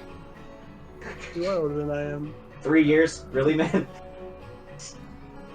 You are older than me by 3 years, maybe. So here's the thing. I'm going to tell you this. I will not have a cigarette in your temple. But can we at least enjoy your birthday? I heard there was cake. So let's wish you a happy birthday. And enjoy it, because now I don't celebrate mine, but that is because of my passing of my grandfather. We were born on the same day.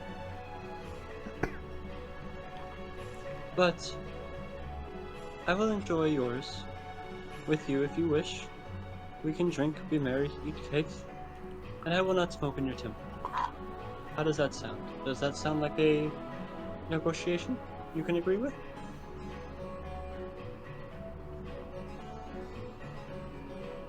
In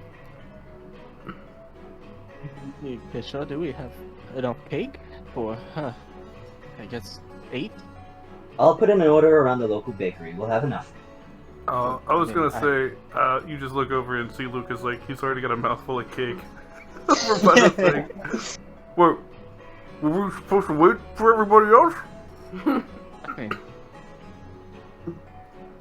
no, I guess not. I'm going to go pack my bag.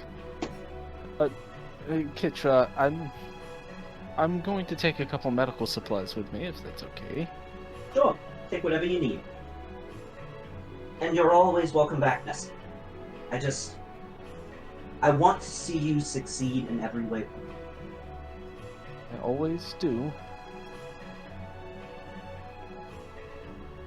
Hey, Drax. Yes, Raven. Can you do me a favor? I need you to go to the Of local course. emissary of the Dark Suns here, and I'm gonna hand him like front and back 3 pages of lists of stuff for the ship. I was out of supplies. Will you go give this to them and tell them to make sure my ship is properly dealt with? I suppose I can run an errand. Wonderful. Tell them to be careful. And to make sure their insignias are shown so that way the crew doesn't just try to kill them. Of course. Now, you will just make your way and ask the Heroes Guild about... Just tell them you want the contract that Drexel Belrook has had in his back pocket. They'll know exactly the one. So, Neston comes back, and he Of is course. only carrying 1 bag extra. Okay. Alright, I am packed and ready. Flora, you got anything? I got some. Yeah, I wanna ask. Yeah, I got you. I'm just letting you know. I'm just letting you know whenever it gets my chance. I gotcha. Not really, as of right now. I just go ahead and grab me a piece of cake and just float somewhere down and just start eating. But before I eat it, I start stuffing it in my nose So- and wiggling. The cake Okay. is literally just a vanilla cake with vanilla ice cream. There's no extra flavorings, like no strawberry, chocolate, Neapolitan, none of that. It's just vanilla with vanilla. Okay. Very Okay. basic. Super basic cake. Super basic. It, Got it it. looks cheap. Like, Walmart. Got it. if you could just imagine, like, this is something that was... It might taste a little stale, because looking around the temple, it's not dusty, but they don't have... There's not, like... If you've ever went to the Temple of Pelor inside of King's Crest, it's nice, beautiful, ornate, regal. This temple is very simple. It's a very simple, mundane temple. There's not, like, golden sconces on the walls. You know, it's just very mundane. Bland. Yeah. Is there like Okay. a basin of like holy water? Is there a what? Is there like a basin of like holy water? For you to dip your fingers in? Yeah. I mean, I'll see why not. It would just have like a little bit of water. Raven's gonna go in there and like start dipping a cloth in and like dotting out the blood stains out of her jacket and then dipping the cloth back in the same water and then dotting out her clothing. Yeah, I as soon as I see literally- this, I'm just gonna Are kinda you- walk I on take it. him- Just hang on. I kick him into the water, and I'm like, how just- disrespectful are you? I'm just gonna walk over and see her and anybody else that is bloody and just prestidigitation. I still kick him in the water. And then I will pull him out of the water, but while I do Kick it, I'll her. also... Her. It's Her- not. You will it's not also... a Sorry, pool. let him go real quick. It's a basin, it's not a pool, but... what were you saying, Sean? Prestidigitation, but as I pull her out of the water, I'll also just kind of like subtly scoop up a vial of holy water and put it in my bag. You're trying to be discreet? Sure. That water is not for. You can't do that. I think I'm going to faint again. And I sit back down in the chair. Okay, she's gonna cast Calm Emotions on you.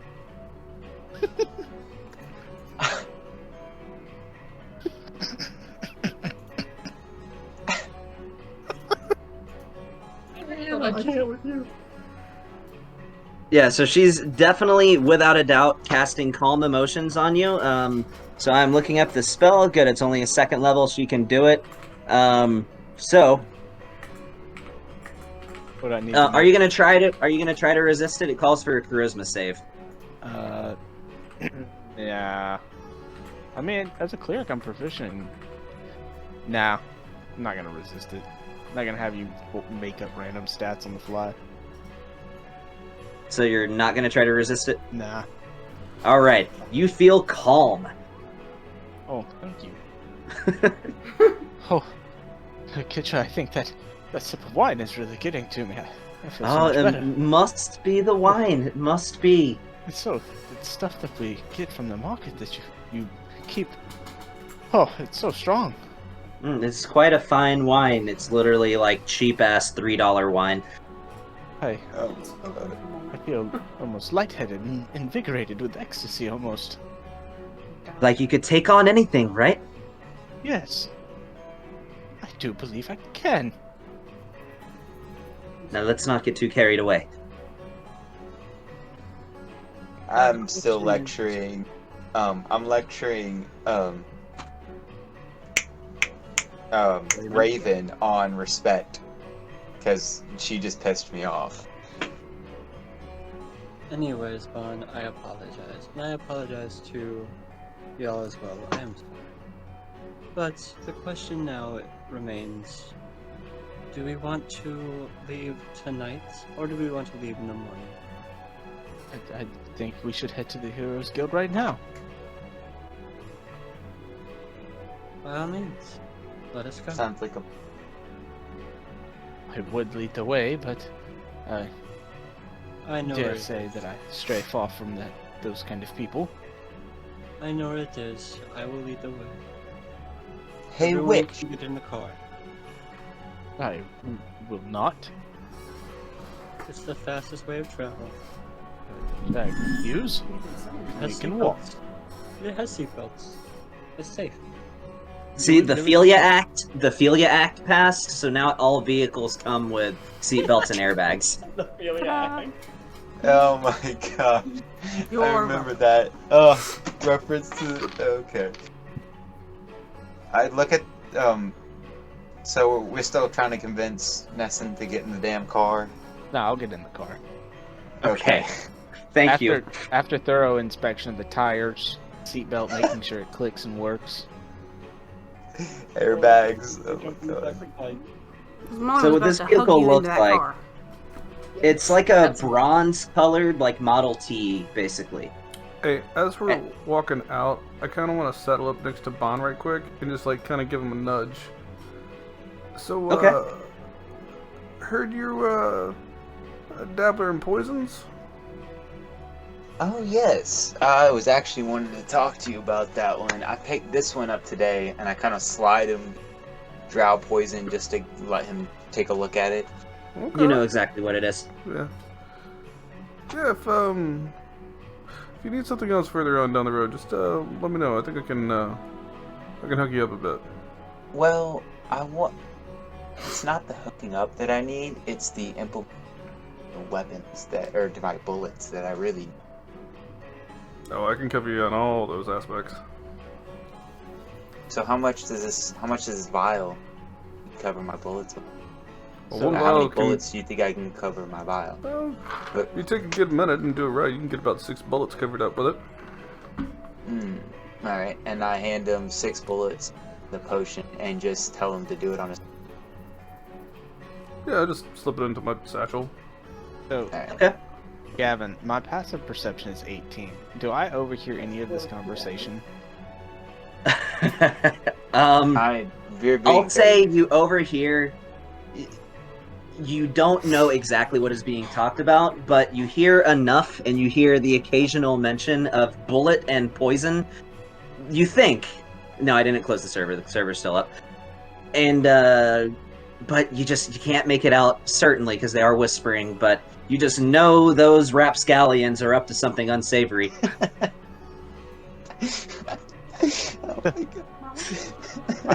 Neston pulls out a notebook, and just anyone looking over his shoulder, he doesn't try to hide it. He just makes a quick note to himself.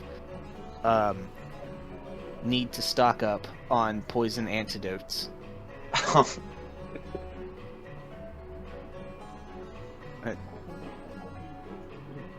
Okay. So you get in the car. Unfortunately, Molly, you don't fit in the car. All you can fit on is the rear-facing bench seat that is outside of the car, but it's sort of open air. But that's literally the only fine. place in the car that you can fix fit. that. I take up my book and I take up my wand and I cast a spell that takes a minute, and I cast Tensor's floating disc underneath her. And attach it to the car. No, you don't attach it. It just follows. It follows 20 feet behind, and it holds up to 500 pounds. Really? It's like a balloon. Oh my god. Imagine seeing the car and then the barbarian like, whee! Yeah, basically, it's Picture like, a floating, like a spinning top. It's not even just like that. It's like it follows the car, so it's basically kind of like when you drive on an icy road, but you have somebody like on a sled behind them, attached by like a bungee rope, like that sort of thing. That's what it's like. Yeah. So Raven and Flora are going to be on the bike, Okay. leading the way. All We're right. going to be going fast enough that we're far enough away that Bond can see us, but in a far distance. Oh, I don't understand why we have to take a car. We're only like a mile outside of the city. Cars are much faster, and plus I love driving. As I have one hand on the wheel and like just like slant back, you know, kind of got that swagger look to it. Excuse me, sir. You should really use 2 hands. You know, they say like using it like an arm of a clock, 10 and 2. And look at you. Why are you slouching so far back? Because this is the comfortable way for me to drive. Trust me, I'm a master at this. It's all my life.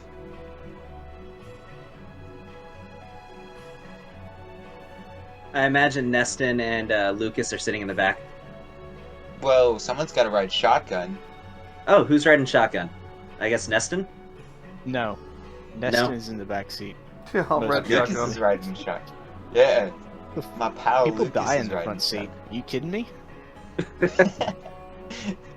So you're literally backseat driving. Yes. Yeah, Yes, I am. Okay. And you can count my backseat driving as guidance. Okay. Alright. Just for Neston to see, like, I'm literally like swerving the back end of the bike, and I'm like literally just being like reckless as possible. Oh my god. But I know I have control of the bike. Like I am like I'm going swerving back and forth. He's you just know. showing off. Yeah, Well, I look at him, I'm like, Neston, don't mind him. He's showing off. Do you want him to not be able to show off? I mean, where is I'm he a herd. There's going an at app for that. that What were you- speed? what were you He's just going saying, to Sean? pass by the gates. I look at Bond. I'm like, do you want him to not be able to show off? How would you do that? I'm asking you a question. Sure. Can be done. Do whatever you need to do. I snap my fingers on the engine till his bike dies. Oh shit! I slam on my brake. I slam on- Suddenly, Raven, your bike sputters and just stops as you coast to a stop. And then as we keep going on, I'll just snap again, and then the engine starts back up. Excuse me, Mr. Bond. We seem to have passed the gate.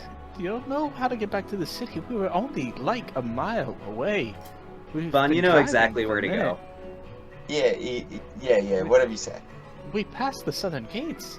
Uh-huh. We're just driving around in circles. This was not. I thought we were going Look. to the Heroes Guild. We are.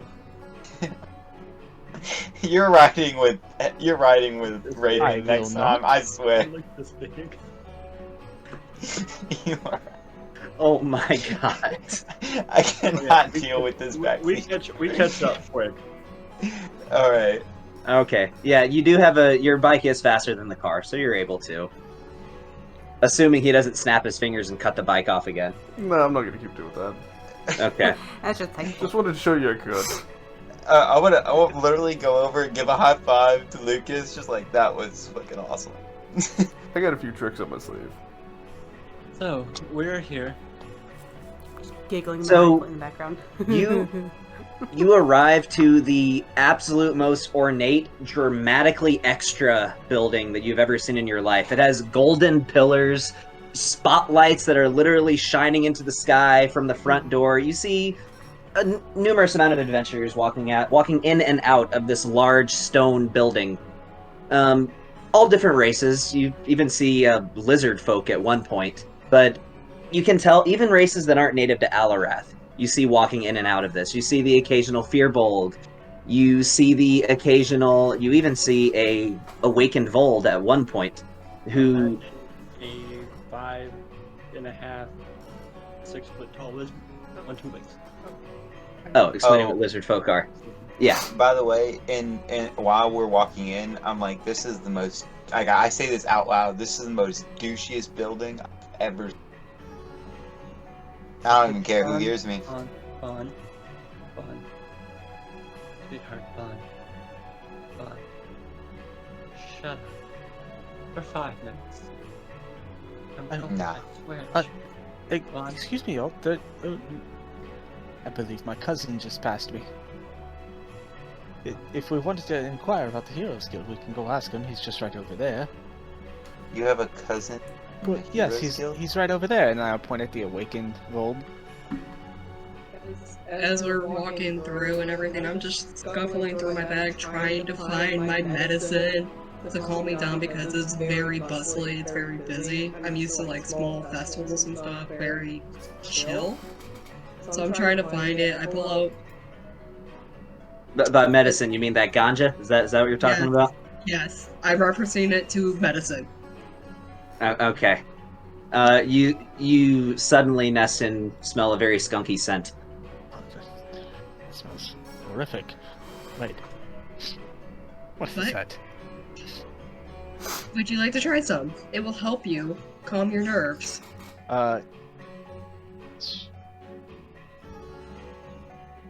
So, Gavin, I have proficiency in herbalism kit. Do I just roll a medicine check to find out what that is? It's medicine marijuana. she You has? already know. Oh, It's no. weed. No, thank you. I mean, for prescriptional use, that is very good, but recreational is not conducive to one's mental state. Oh, I just Yeah. hope you would take some right now. You're really giving me a headache. I'm gonna take my cigarettes. I'm gonna blow them out just a little bit. In, and I'm gonna light it up. It's legal. So Blow it in Neston's face. Give him a little contact. A little, like, second-degree high. so Make him chill out. you enter into the front doors of this large building, and as soon as you open that door, it's fairly quiet. You hear some muffled noises as you approach, but when you open that door, it is a cacophony of noise as you open that door. You're immediately hit with this jovial music, fiddles, flutes, all sorts of different types of instruments that you're hearing. It is a hustling, bustling room where you see servers carrying around drinks to adventurers who are taking a load off after an adventure and between ventures, sitting at these various tables. You see tapestries across all of the walls with the symbols from various kingdoms represented. Falthanian, Raythian, Colossian, all are represented here. I'm going to pull out 2 cotton balls out of my pouch, and I'm going to just put them in Flora's ears. As soon as one of the servers come by with like a drink, and I'm looking for a hard liquor, as soon as it comes by, I'm just taking it and slamming it, and I'm just like, I'm gonna need this. You get a whiff of some dwarven firewater. Oh fuck yeah, I'm grabbing that bitch and I'm just downing Shit's it. basically Everclear. Bond, Yep, you I'm can't, down you in can't it. Just Bond. We talked about this. The last place we got kicked out is because you just decided to steal drinks. I got a headache. Put a gold I piece on the can't deal table. with this. On her tray. Bond. I can't deal with this. I got a headache. I can't deal with this. With Neston, this whole thing, headache. Can't deal with it. Need some alcohol. I do have medicine for headaches, if you need such. If you really are have ailments. Yes, I am a doctor. Sure, just give me something. I'm not much of a fighter. I will leave that up to the rest of you, but Give me the medicine as I like kind of did it from, and then I take it down with another drink. I do not produce medicine for him. Oh, what do you give him? Nothing. Oh. Alright, then I just keep on drinking. Whatever I got. Just whatever you can find. You're going to have to ask nicely for it, but... Please, Neston, may I have some of your medicine? That almost made me throw up saying that. Bond, you seriously need to take it down a notch. Or I'm going to take you down a notch. I'm serious. Let's go talk to the guild. Can we just get this over with? I want to get out of here. Bond, relax. Okay. Yes, Yo, I too would like to just speak to the, Yes. the For whoever once, is in me and charge. Neston So- actually agree. Let's go. Let's go one by one from person to person. How was everybody reacting to the situation? So everybody gets a turn. So it was on Tony. You were starting to say something. We'll go with you first. Like, how is Neston reacting? Yes, and what were you saying? Neston is not... He's not afraid of the people and the commotion. He's pretty used to King's Crest by now. But the idea of leaving is what worries him. And his shady compatriots that he is now gaggled up with. Okay. Flora, what are you doing? After the cotton balls in my ears, I was getting a little overwhelmed from the cacophony of sounds. But I'm starting to zen out as my medicine's starting to work on me, and I'm just like watching everything happen and just taking it all in, going, okay. So, Can we get this taken care of? Because I'm starting to get hungry, guys. Lucas? I mean, I don't really know this place or anything else, so I'm just kind of along for the ride. I'll say this: I'll look over to Molly and just like, can you see around here with all these people? I stretch. Actually, can I just do this and I'll just climb up and I'm gonna sit up on Molly's shoulders, if you don't mind. Okay. And I'll just ride, sitting up on top of Molly's shoulders, trying to look around to see where it is we're even supposed to go with all these people. Like a toddler. I just have his legs on my shoulders. Okay. And then on top could of my catch- shoulders is my cat. So he's got the best seat in the house. The cat does. Yep. I can't believe we're not drawing. Oh, I'm definitely drawing attention. I'm a giant. Yeah, but adventurers are an odd sort of bunch, and it's pretty much understood that most people that choose to be adventurers have a few screws loose. While it has become a lucrative profession indeed, especially over the last century, that's still sort of the given understanding. When suddenly you see the back door, or not the back door, the door that you guys walked through open, and there is just a pause, an uncomfortable silence, as standing in this door, you see this tiny little 2.5-foot kobold. This kobold is wearing on each shoulder what appears to be a large dragon scale, and as well as carrying a sword across his back and a bow. He is holding in his hand what looks to be a piece of paper, and people just murmur, "Taplu Vobo, what's he doing here?" Keeping in mind, this is a 2-foot tall kobold. As he silently walks through the room, he grabs a chair near the counter and drags it with him, putting it up against the counter, stepping up on top of the chair, and slapping the contract down on the chair. When you see the guildmaster, or on the counter, when you see the guildmaster say, "Oh, very good, Taplu Volbo. That blue dragon has surely been troubling the people of Millshire for quite some time. I'm sure they'll be glad to know that you're on the case." He just looks at him and goes, "Arr." As you see him pull out a stamp, nervously, stamp it, he hops down off of the chair, knocks the chair over, and stomps back out of the guild hall. Asshole. And the people continue acting as if he wasn't even there, but the entire guild hall went silent as he was present. I'm gonna go walk to the same counter. "Hello, my name is Malcolm, guildmaster of this guild hall." That's great. Draxel sent me. I'm here to claim the contract that and I'm gonna say it as loud as I can. The contract that no one is brave enough to take. He looks at you and says, "Oh, well, you don't want that one. It's a silver Now. rank. There's not even a gold reward." I don't care. I want that now. Me and my compatriots, that's what we want, so we can get on our way to dealing with the situation. But I wait. sure, Draxel sent look, This is look, what this is a contract. It's a copper rank. You make so much more money. I want the contract that Draxel's had in his back pockets. You must be officially registered with the Heroes Guild in order to take the contract. Are you and the rest of your group prepared to do that? If I could just know who you are. He doesn't seem happy that you're taking that contract. It's in Selwyn. Can I make an insight check? Yeah, absolutely. Anybody that wants to make an insight check, feel free. What's the thing? It's insight. It's reading universe. 16. Insight.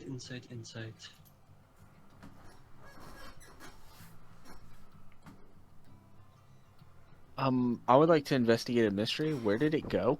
Shit, can you do mine? What is the thing that can hurt it?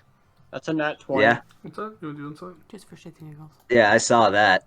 Actually, pretty good. Wow. You're actually really good at insight, Molly. I did not I was expect like, that. just for shit to. Oh, okay. Apparently, I can read between the lines. Very good. I think Molly and Neston are both high whiz, low intellect. I am Yeah, smart yeah. Ish. Yeah, I don't know any. Do I Sorry, sense- I for some reason it muted everybody. Lucas, you haven't rolled yours if you would like to. Oh no, I'm too busy enjoying the view up on top of the barbarian shoulders. I'm not really watching Oh. in depth for this. Yeah, I'm professional. Okay. So, Actually, you know what? I do want to try something because this is what I did. So hold on.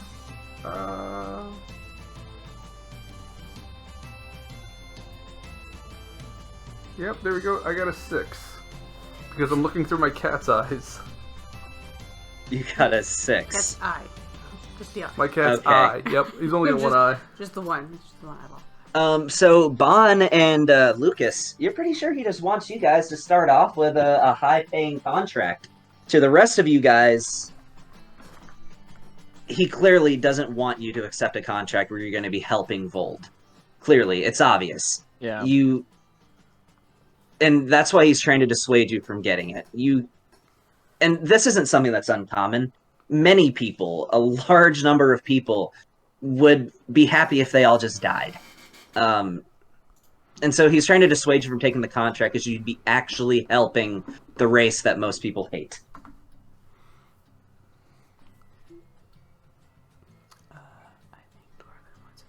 He looks at you and says, "Very well. Do you have a name for your adventuring party, or shall I just give you a temporary registration?" I say a temporary registration. temporary registration.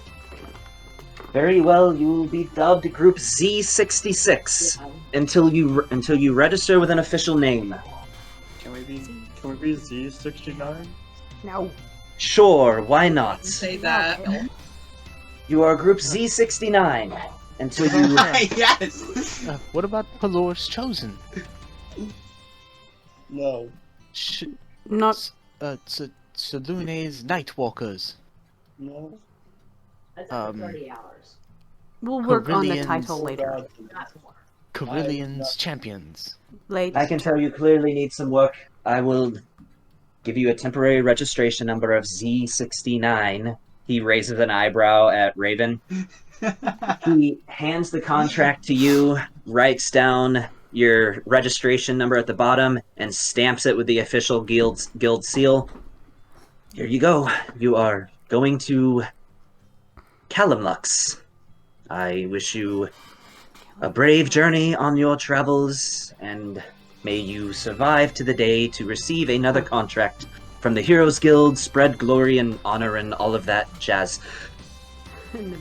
Gavin, Yep. you can either send it to me in a message, or you can tell me exactly what the contract says. I'll send it to you in a message. The contract, I'll tell you, the gist of it is just that you were to respond to the city of Calamlux. There is an individual, at least they believed a individual, that's all they've ever seen so far, that is mercilessly slaughtering awakened Vold, usually at nighttime, as well as attacking caravans that are attempting to bring in mana crystals among many other goods. He's essentially killing Vold and starving them out from both food and mana crystals. Some Vold have already started going, and this is covered in the details of the contract, have already started going into their absorption state. They become stone at night because they don't have a food source, and he either kills the ones that don't become stones or shatters them in their sleep. Oh, that's horrifying. What a nightmare. We have to do something. He's poor Vold. Well, let's get to the car and get to the ship. You're not gonna get any argument. And that's where I would like to hit because I need to go to bed because I have to be up at 4 a.m. I gotcha. So, you have the contract. You were to go to Calamlux on the continent of Wel'Kalas and assist these Vold who are being killed. As our new ragtag group has managed to eventually bring themselves together, You depart in your car and motorcycle from the city of King's Crest, and after a matter of a day or so, arrive at the walls of Sea Shroud City. And we will continue this adventure in the next session.